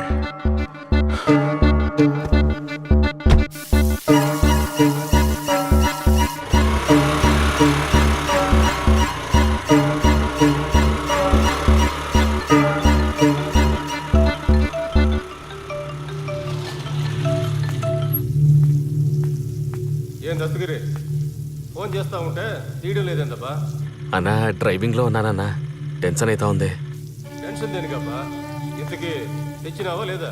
తెచ్చినానన్నా, బండిలో ఉండాది. సరే తొందరగా రా, పోయి మంత తాగుదాం. సరే అన్నా, వస్తాను. వీడేంటి ఇక్కడ? మళ్ళీ ఏ ఇంటి చుట్టే తిరుగుతూ ఉంటాడు? మొన్న వచ్చినప్పుడు కుక్క చచ్చిపోయింది. వీళ్ళంతా మళ్ళీ తిరుగుతున్నారంటే ఇంకేం ఘోరం జరగబోతాండాదో. ఈ విషయం అయ్యగారికి చెప్పాలి. ఆయన్ని ఎలాగైనా ఒప్పించి హైదరాబాద్కి పంపించాలి. అంత రెడీగా ఉండదన్నా, ఆ వివేక్ రావడమే ఆలస్యం.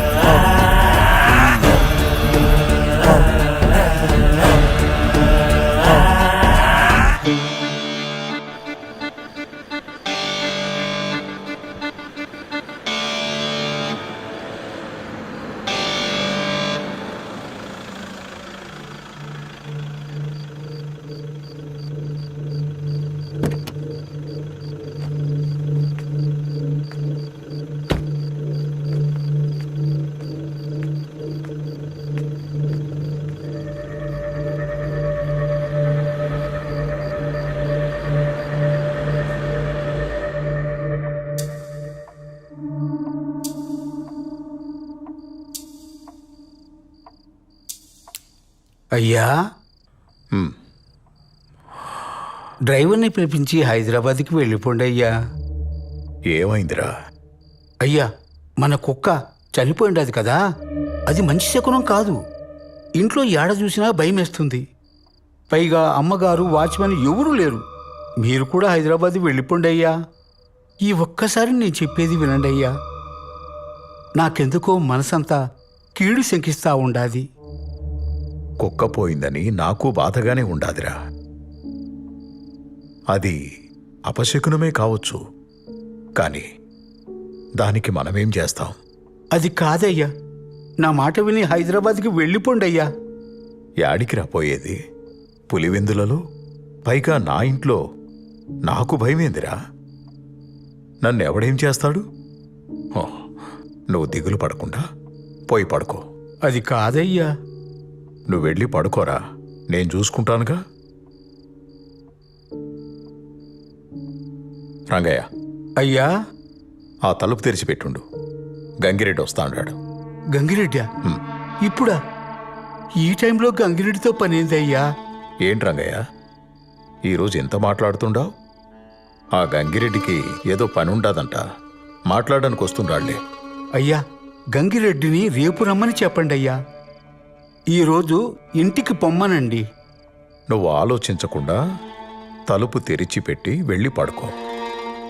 నాకేం భయం లేదులే, నేను చూసుకుంటానని చెప్తా ఉండా కదా. పో. సరేనయ్యా.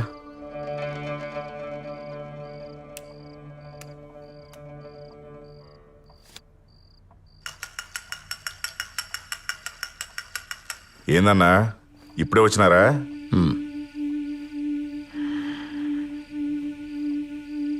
కూర్చో. ఏంది గంగిరెడ్డి, అర్జెంటుగా మాట్లాడాలన్నావు? చెప్తానన్నా.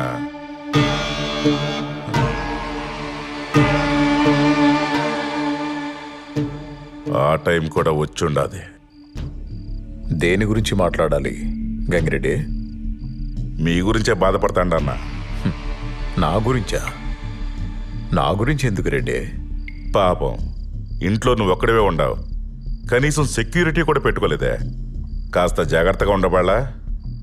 ఎప్పుడేం జరుగుతుందో చెప్పలేం కదన్నా. నాకు సెక్యూరిటీ దేనికి రెడ్డి? నాకు ఆపద తలపెట్టే ధైర్యం ఎవడుకుండాది పులివెందుల్లో. అది కరెక్టే అన్న. మీరు పొద్దున్నుంచి క్యాంపెయిన్ చేసి చేసి అలసిపోయి ఉంటారు. మీరు పోయి స్నానం అది చేసి రండి. నేను ఏడనే ఉంటాను, తర్వాత మాట్లాడుకుందాం. సరే, ఏడ్నే ఉండు, వస్తాను.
గంగిరెడ్డి,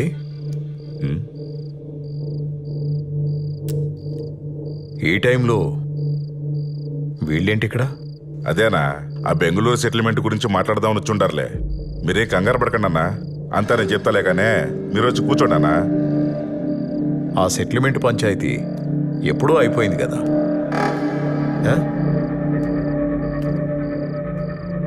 ఇంకేముంది మాట్లాడనీకి? ఉండయన్నా, చాలా ఉన్నాయి మాట్లాడనీకి. నా వాటా డబ్బుల గురించి అడుగుదామని. ఆ సెటిల్మెంటు డబ్బులు వస్తాయని స్వార్థంతో చేసింది కాదు గంగిరెడ్డి. ఇచ్చిన మాట కోసం చేసి పెట్టింది. దాని నుండి ఒక్క పైసా కూడా నేను ఆశించలేదబ్బా.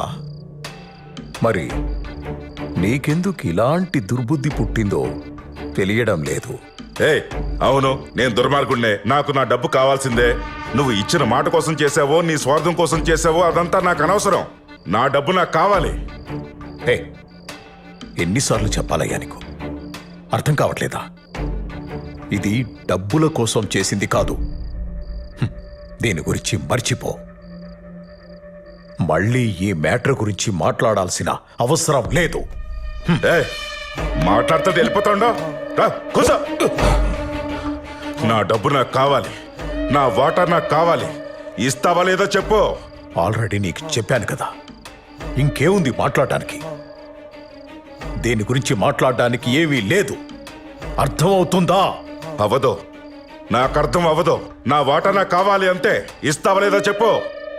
నా దగ్గర డబ్బు లేదు, నేనివ్వను. ఏంట్రా మాటలతో చెప్తే అర్థం కదా, చేతులతో చెప్పాలా? నువ్వు సెటిల్మెంట్ ని డబ్బు కోసం చేసావో దేనికోసం చేసావో మాకు తెలుసు. మా డబ్బు మాకు కావాలి, ఇస్తావా లేదా? సునీల్, వాణ్ణి అంత టార్చర్ పెట్టాల్సిన అవసరం లేదు. ఆడికి ఆల్రెడీ స్టంట్ వేశారు. కిందికి లాగి గుండె మీద 2 గుద్దు, ఊపిరి అలాగే ఆగిపోతుంది.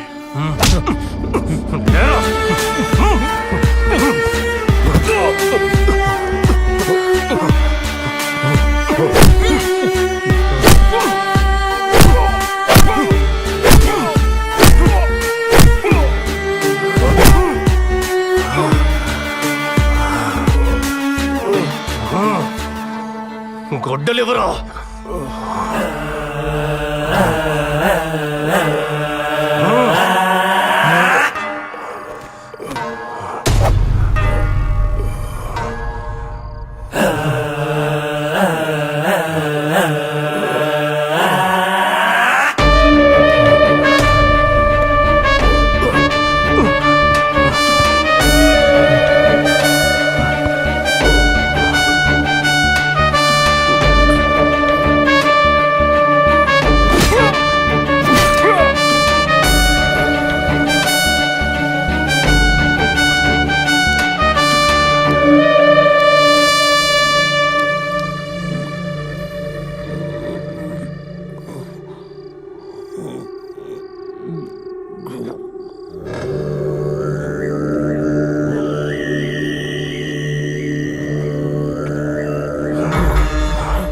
రేయ్, రాయిరా. మేం చెప్పినట్టు లెటర్ రాయ్.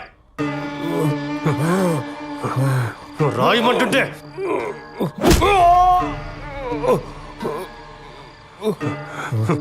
రాయే. నేను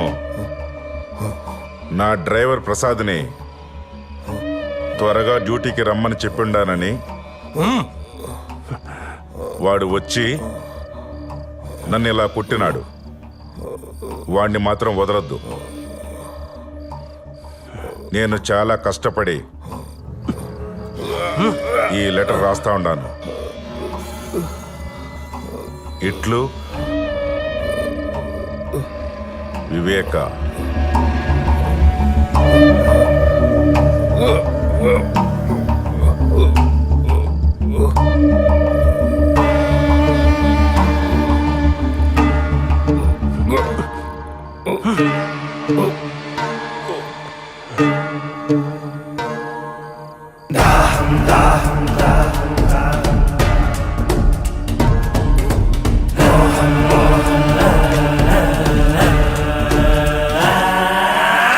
దాహం దాహం అధికార దాహం,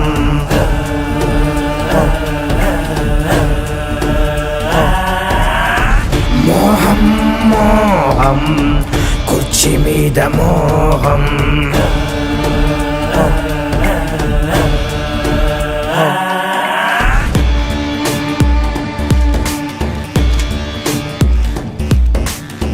మరిచింది రక్త సంబంధం, ఆరింది పొలివెందుల దీపం, పెరిగింది క్రోధం, ఇది జగన్నాథ వ్యూహం, ఇది బయటకి రాని చక్ర వ్యూహం.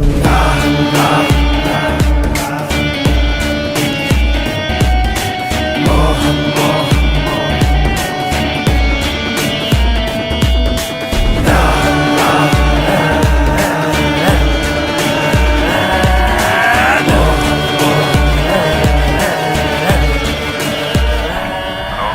గంగిరెడ్డి, మనకు కావాల్సిందేమైనా దొరికిందా?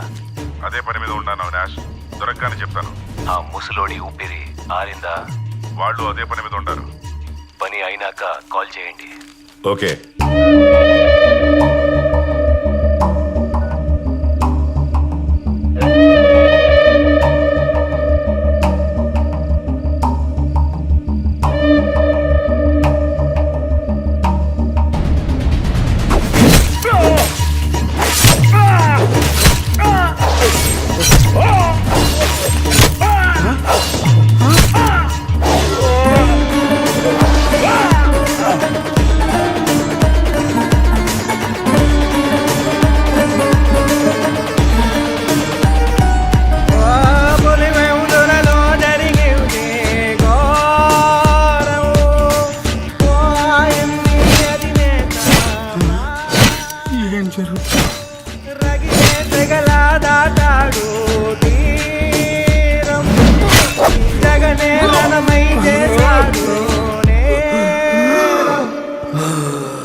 నేనేం చేయాలో అర్థం కావట్లేదు.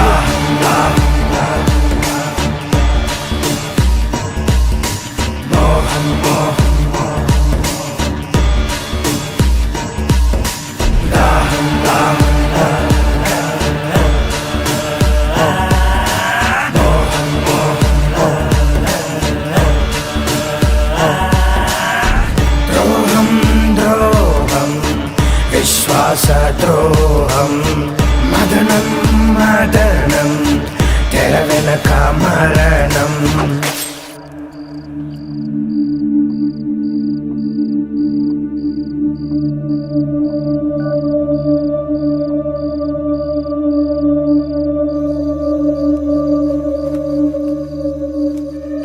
యో అయ్యా, ఇట్ట చూడు, ఈ విషయం ఎవరికి చెప్పకు.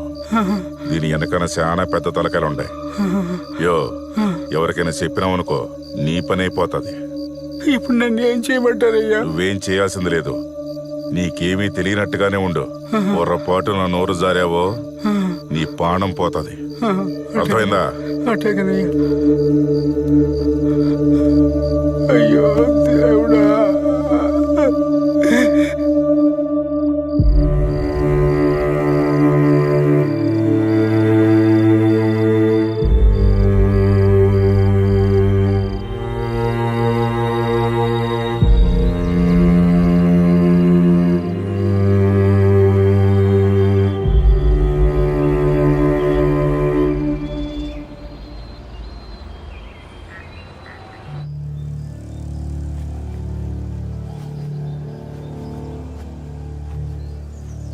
ఏంటి సార్ ఇది? ప్రొసీజర్ ఫాలో చేయట్లేదు. ఇలా అయితే ఎవిడెన్స్ మొత్తం పాడైపోతుంది. ఇప్పుడు క్లీన్ చేయొద్దు సార్, ప్రొసీజర్ ఫాలో అవుదాం. ముందు నువ్వు కామ్గా ఉండు, మిగతావన్నీ నేను చూసుకుంటాను. అలా కాదు సార్, ఇలా చేస్తే ఆధారాలు పోతాయి. దయచేసి నా మాట వినండి.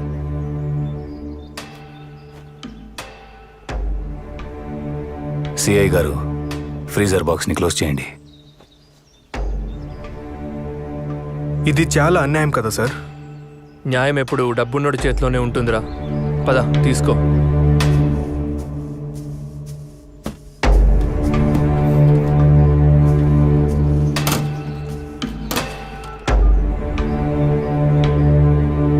అన్నా, బాబాయ్కి హార్ట్ అటాక్ అయింది. బాత్రూంలో పడి తల తగిలి రక్తం పోయి చనిపోయాడని సునీతకు అప్డేట్ చేశాం. అన్నా, ఇక్కడంతా సేఫ్. బాడీ మొత్తం పూలతో కప్పేసి స్టిచ్చింగ్ చేసేసాం. ఫ్రీజర్ కూడా తెప్పించుండాం. నువ్వు తొందరగా వస్తే క్రిమేషన్ చేయించిద్దాం. నాకిడ చిన్న పనుండది, చూసుకుని బయలుదేరుతాను. సరే అన్నా. ఈ లోపు నువ్వు అక్కడంతా జాగ్రత్తగా చూసుకో.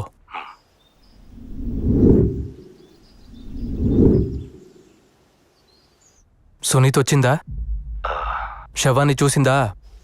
అంతా ఓకే కదా? లేదన్నా, ఆమె కోసమే వెయిటింగ్. కానీ ఏం భయం లేదు, ఇక్కడంతా సెట్ అయింది. సరే, జాగ్రత్తగా ఉండండి. ఏదైనా సరే నాకు పిన్ టు పిన్ అప్డేట్ చేస్తూ ఉండండి. మురిపాలు పోత పోసి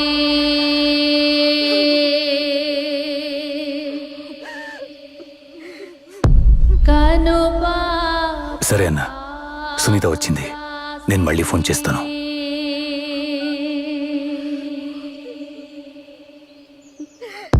కాలు కందిపోకుండా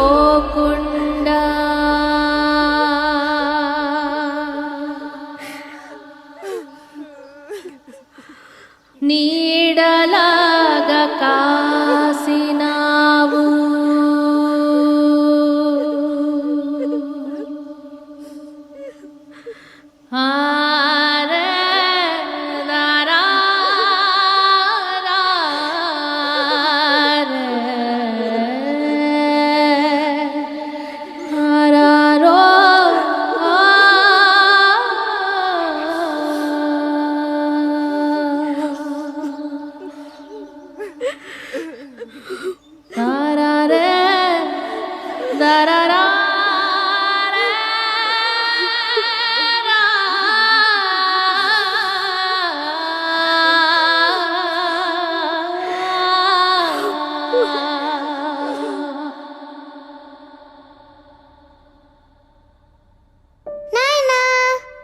నాయనా ఈసారి కూడా జిల్లా స్థాయి రేస్ కాంపిటీషన్లో నేనే ఫస్ట్ వచ్చాను.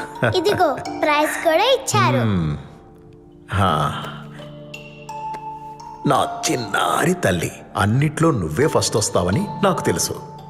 ఇంతకీ నువ్వు పెద్ద అయినాక ఏమవ్వాలనుకుంటున్నావు తల్లి?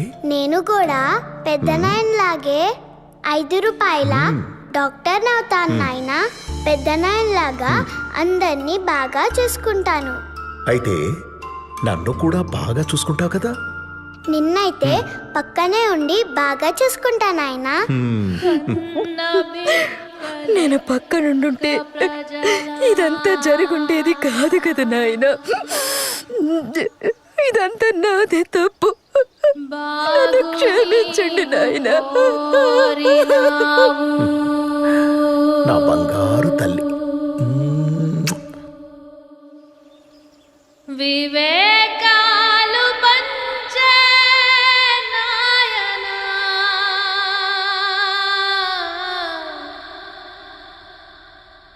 ఎవడి కన్ను కుట్టెను నీ పైన. అవినాష్, దీన్ని కొంచెం ఓపెన్ చేస్తారా? అక్క, దీన్ని ఓపెన్ చేస్తే బాడీ డీకంపోజ్ అయ్యి స్మెల్ వస్తుందేమో. అది నాకు తెలుసు. నేను కూడా డాక్టర్నే. ఓపెన్ చేయించు.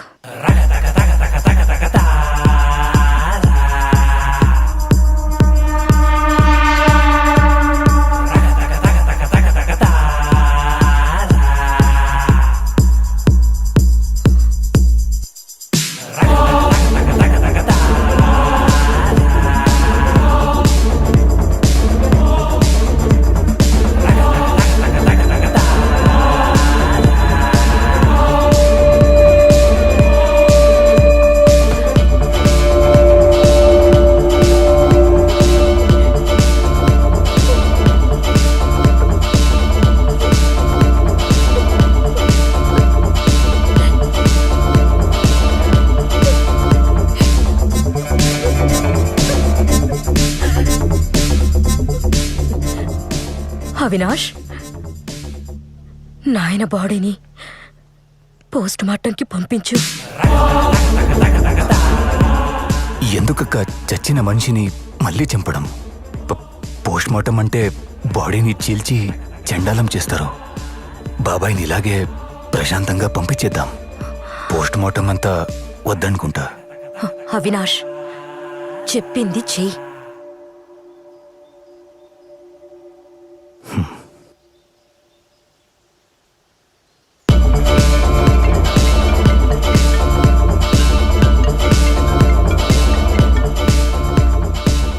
అవినాష్, ఎందుకు అన్నిసార్లు ఫోన్ చేస్తాడావు? నేను చెప్పాను కదా, నాకు కొంచెం పని ఉండాది, చూసుకొని వస్తానని. అది కాదన్నా, సునీత పోస్ట్ మార్టం చేయాలంటుంది. కేసు ఫైల్ చేపిస్తోంది. ఏం చేయాలో తెలియట్లేదు. సరే, నేను వస్తాను. ఈలోగా నువ్వు సిచ్యువేషన్ మన చెయ్యి దాటకుండా చూసుకో చాలు. సరే అన్నా. స్పీచ్ వచ్చిండదా లేదా? ఇంకా ఎంతసేపు? అక్కడ కొంపలు మునిగిపోతాండాయి. వచ్చిండది. ప్రజల నుంచి సానుభూతి పొందేందుకు బాబాయ్ హత్యని రాజకీయంగా వాడుకున్నాడు.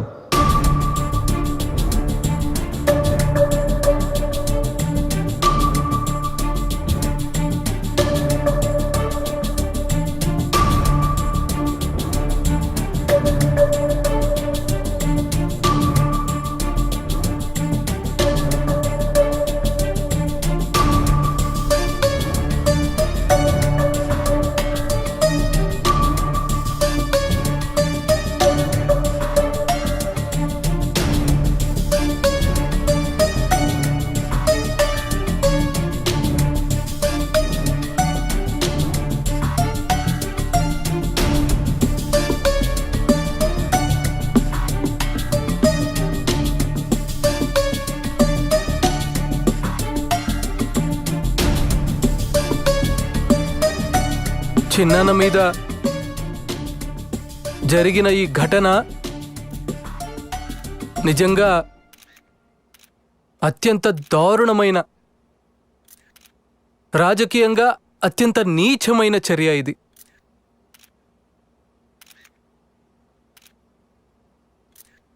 ఒక వ్యక్తిని, ఒక ఎక్స్ ఎంపీ, 30 సంవత్సరాల సుదీర్ఘ రాజకీయ చరిత్ర కలిగిన, సౌమ్యుడిగా పేరు పొందిన ఒక ఎక్స్ ఎంపీని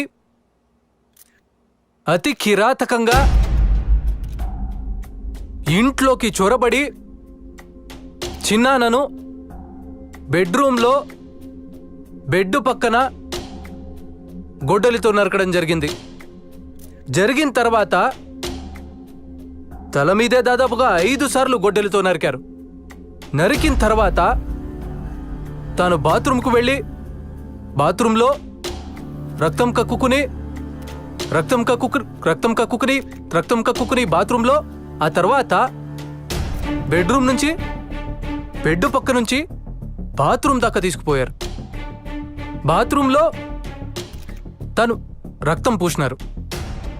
కమోడ్కు తను కొట్టుకుని కిందపడి చనిపోయినట్టుగా చిత్రీకరించే కార్యక్రమం జరిగింది. మరి నేను అడుగుతా ఉన్నాను, ఇంత పగడ్బందీగా చిన్నానను బెడ్రూమ్లో బెడ్ పక్కన అటాక్ చేసి అదే మనిషిని ఎత్తుకుని పోయి బాత్రూంలో మళ్ళీ యాక్ట్ని ఎనాక్ట్ చేసి కమోడ్కు రక్తాన్ని కూడా చూపిస్తూ ఇంత పగడ్బందీగా ఆయన స్పృహ తప్పి పడిపోయే క్రమంలో తాను చనిపోయినట్టుగా ఫ్యాబ్రికేట్ చేసి చూపిస్తా ఉన్నప్పుడు చిన్నాన how can he write a letter? అంటే ఏంటి, వాళ్ళ సమక్షంలోనే తాను ఆ లెటర్ రాస్తాడా? అంటే తన సమక్షంలో వాళ్ళు రక్తంతో కూడిన లెటర్ రాయగలుగుతాడా? తన సమక్షంలో వాళ్ళు చంపించే హంతకుల సమక్షంలోనే తాను లెటర్ రాస్తూ ఉంటే ఆ హంతకులు చూస్తూ ఊరుకుంటారా? అంటే దాని అర్థం ఏంటి అనంటే ఆ లెటర్ కూడా ఫ్యాబ్రికేటెడ్ లెటరే అని. ఒక లెటర్ని కూడా ఫ్యాబ్రికేట్ చేసి పోలీసులు చూపిస్తున్నారు అనంటే, ఒక డ్రైవర్ మీద నేరాన్ని నెడుతూ ఒక పోలీసులు ఒక ఫ్యాబ్రికేటెడ్ లెటర్ని కూడా చూపిస్తున్నారు అనంటే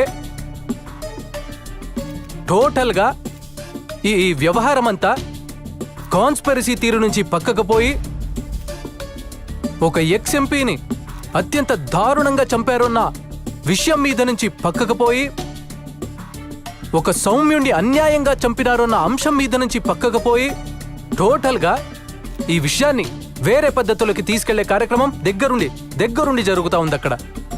అందుకనే నేను గట్టిగా డిమాండ్ చేస్తా ఉన్నాను, we want a CBI enquiry.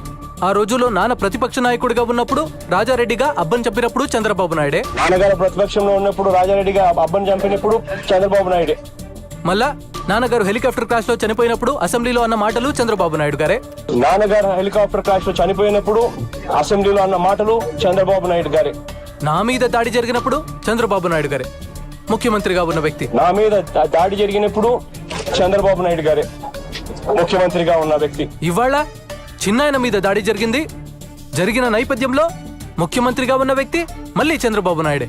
మళ్ళీ ఇవాళ చిన్నాయన మీద దాడి జరిగిన నేపథ్యంలో ముఖ్యమంత్రిగా ఉన్న వ్యక్తి మళ్ళీ చంద్రబాబు నాయుడు గారే. ఇలా ఎటు చూసినా కూడా కాన్స్పిరసీ తీరే కనిపిస్తా ఉంది. అందుకనే మేము గట్టిగా డిమాండ్ చేస్తా ఉన్నాము, we want a CBI enquiry. CBI enquiry చేయిస్తేనే ఈ రాష్ట్ర ప్రభుత్వ అధికారులు చంద్రబాబు నాయుడు గారికి రిపోర్ట్ చేసే పరిస్థితి నుంచి పక్కకు పోయి, ఎప్పుడైతే రాష్ట్ర ప్రభుత్వ అధికారులు ఎంక్వైరీని చంద్రబాబు నాయుడు గారికి రిపోర్ట్ చేయని పరిస్థితి ఏర్పడుతుందో అప్పుడే ఖచ్చితంగా న్యాయం అనేది జరుగుతుంది. ఎక్కడ చూసినా కూడా కాన్స్పిరసీ థియరీ కనిపిస్తా ఉంది. సిబిఐ ఎంక్వైరీ చేస్తేనే రాష్ట్ర ప్రభుత్వ అధికారుల చేతిలో నుంచి ఈ ఎంక్వైరీ చంద్రబాబు నాయుడు గారికి రిపోర్ట్ చేసే పరిస్థితి నుంచి బయటికి పోయి, ఎప్పుడైతే చంద్రబాబు నాయుడు గారికి రిపోర్ట్ చేసే పరిస్థితి నుంచి ఇండిపెండెంట్ గా ఎంక్వైరీ చేసే పరిస్థితి ఎప్పుడైతే వస్తుందో అప్పుడే న్యాయం అనేది ఖచ్చితంగా జరుగుతుంది. సో అందుకనే నిజాలు బయటికి రావాలి, చేసిన వాళ్ళు ఎవరైనా కూడా వాళ్ళ మూలాలు తెలియాలి. అందుకనే we demanding a CBI enquiry. ఈ CBI enquiry కోసం we will represent to everybody whomsoever needs to be represented. So we are demanding a CBI enquiry. ఈ CBI enquiry కోసం we will represent to everybody whomsoever needs to be represented.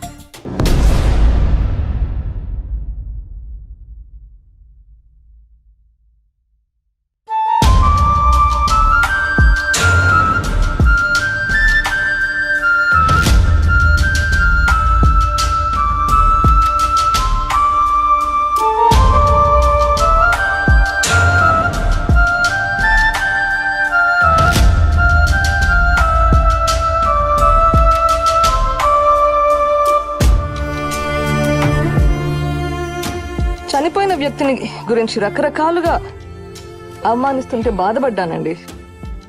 కూతురిగా మరింత కుంగించినాను. ఒక పెద్ద family మీద ఇన్ని మచ్చలు ఆరోపణలు వస్తుంటే తట్టుకోవడం ఎవరికైనా కష్టం. ఫేర్గా విచారణ జరగాలి. దోషులు ఎవరైనా, ఎంతటి వారైనా శిక్ష పడాలి. ఇంతకు మించి ఈ స్టేజ్లో నేను ఏం చెప్పినా గానీ బాగుండదండి. నా బాధను అర్థం చేసుకోండి. I just want a fair investigation at this point. కన్న బిడ్డలెక్క ప్రజలా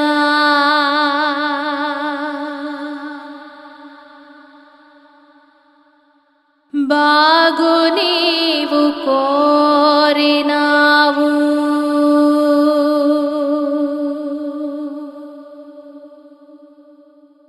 వివేకాలు పంచే నాయనా,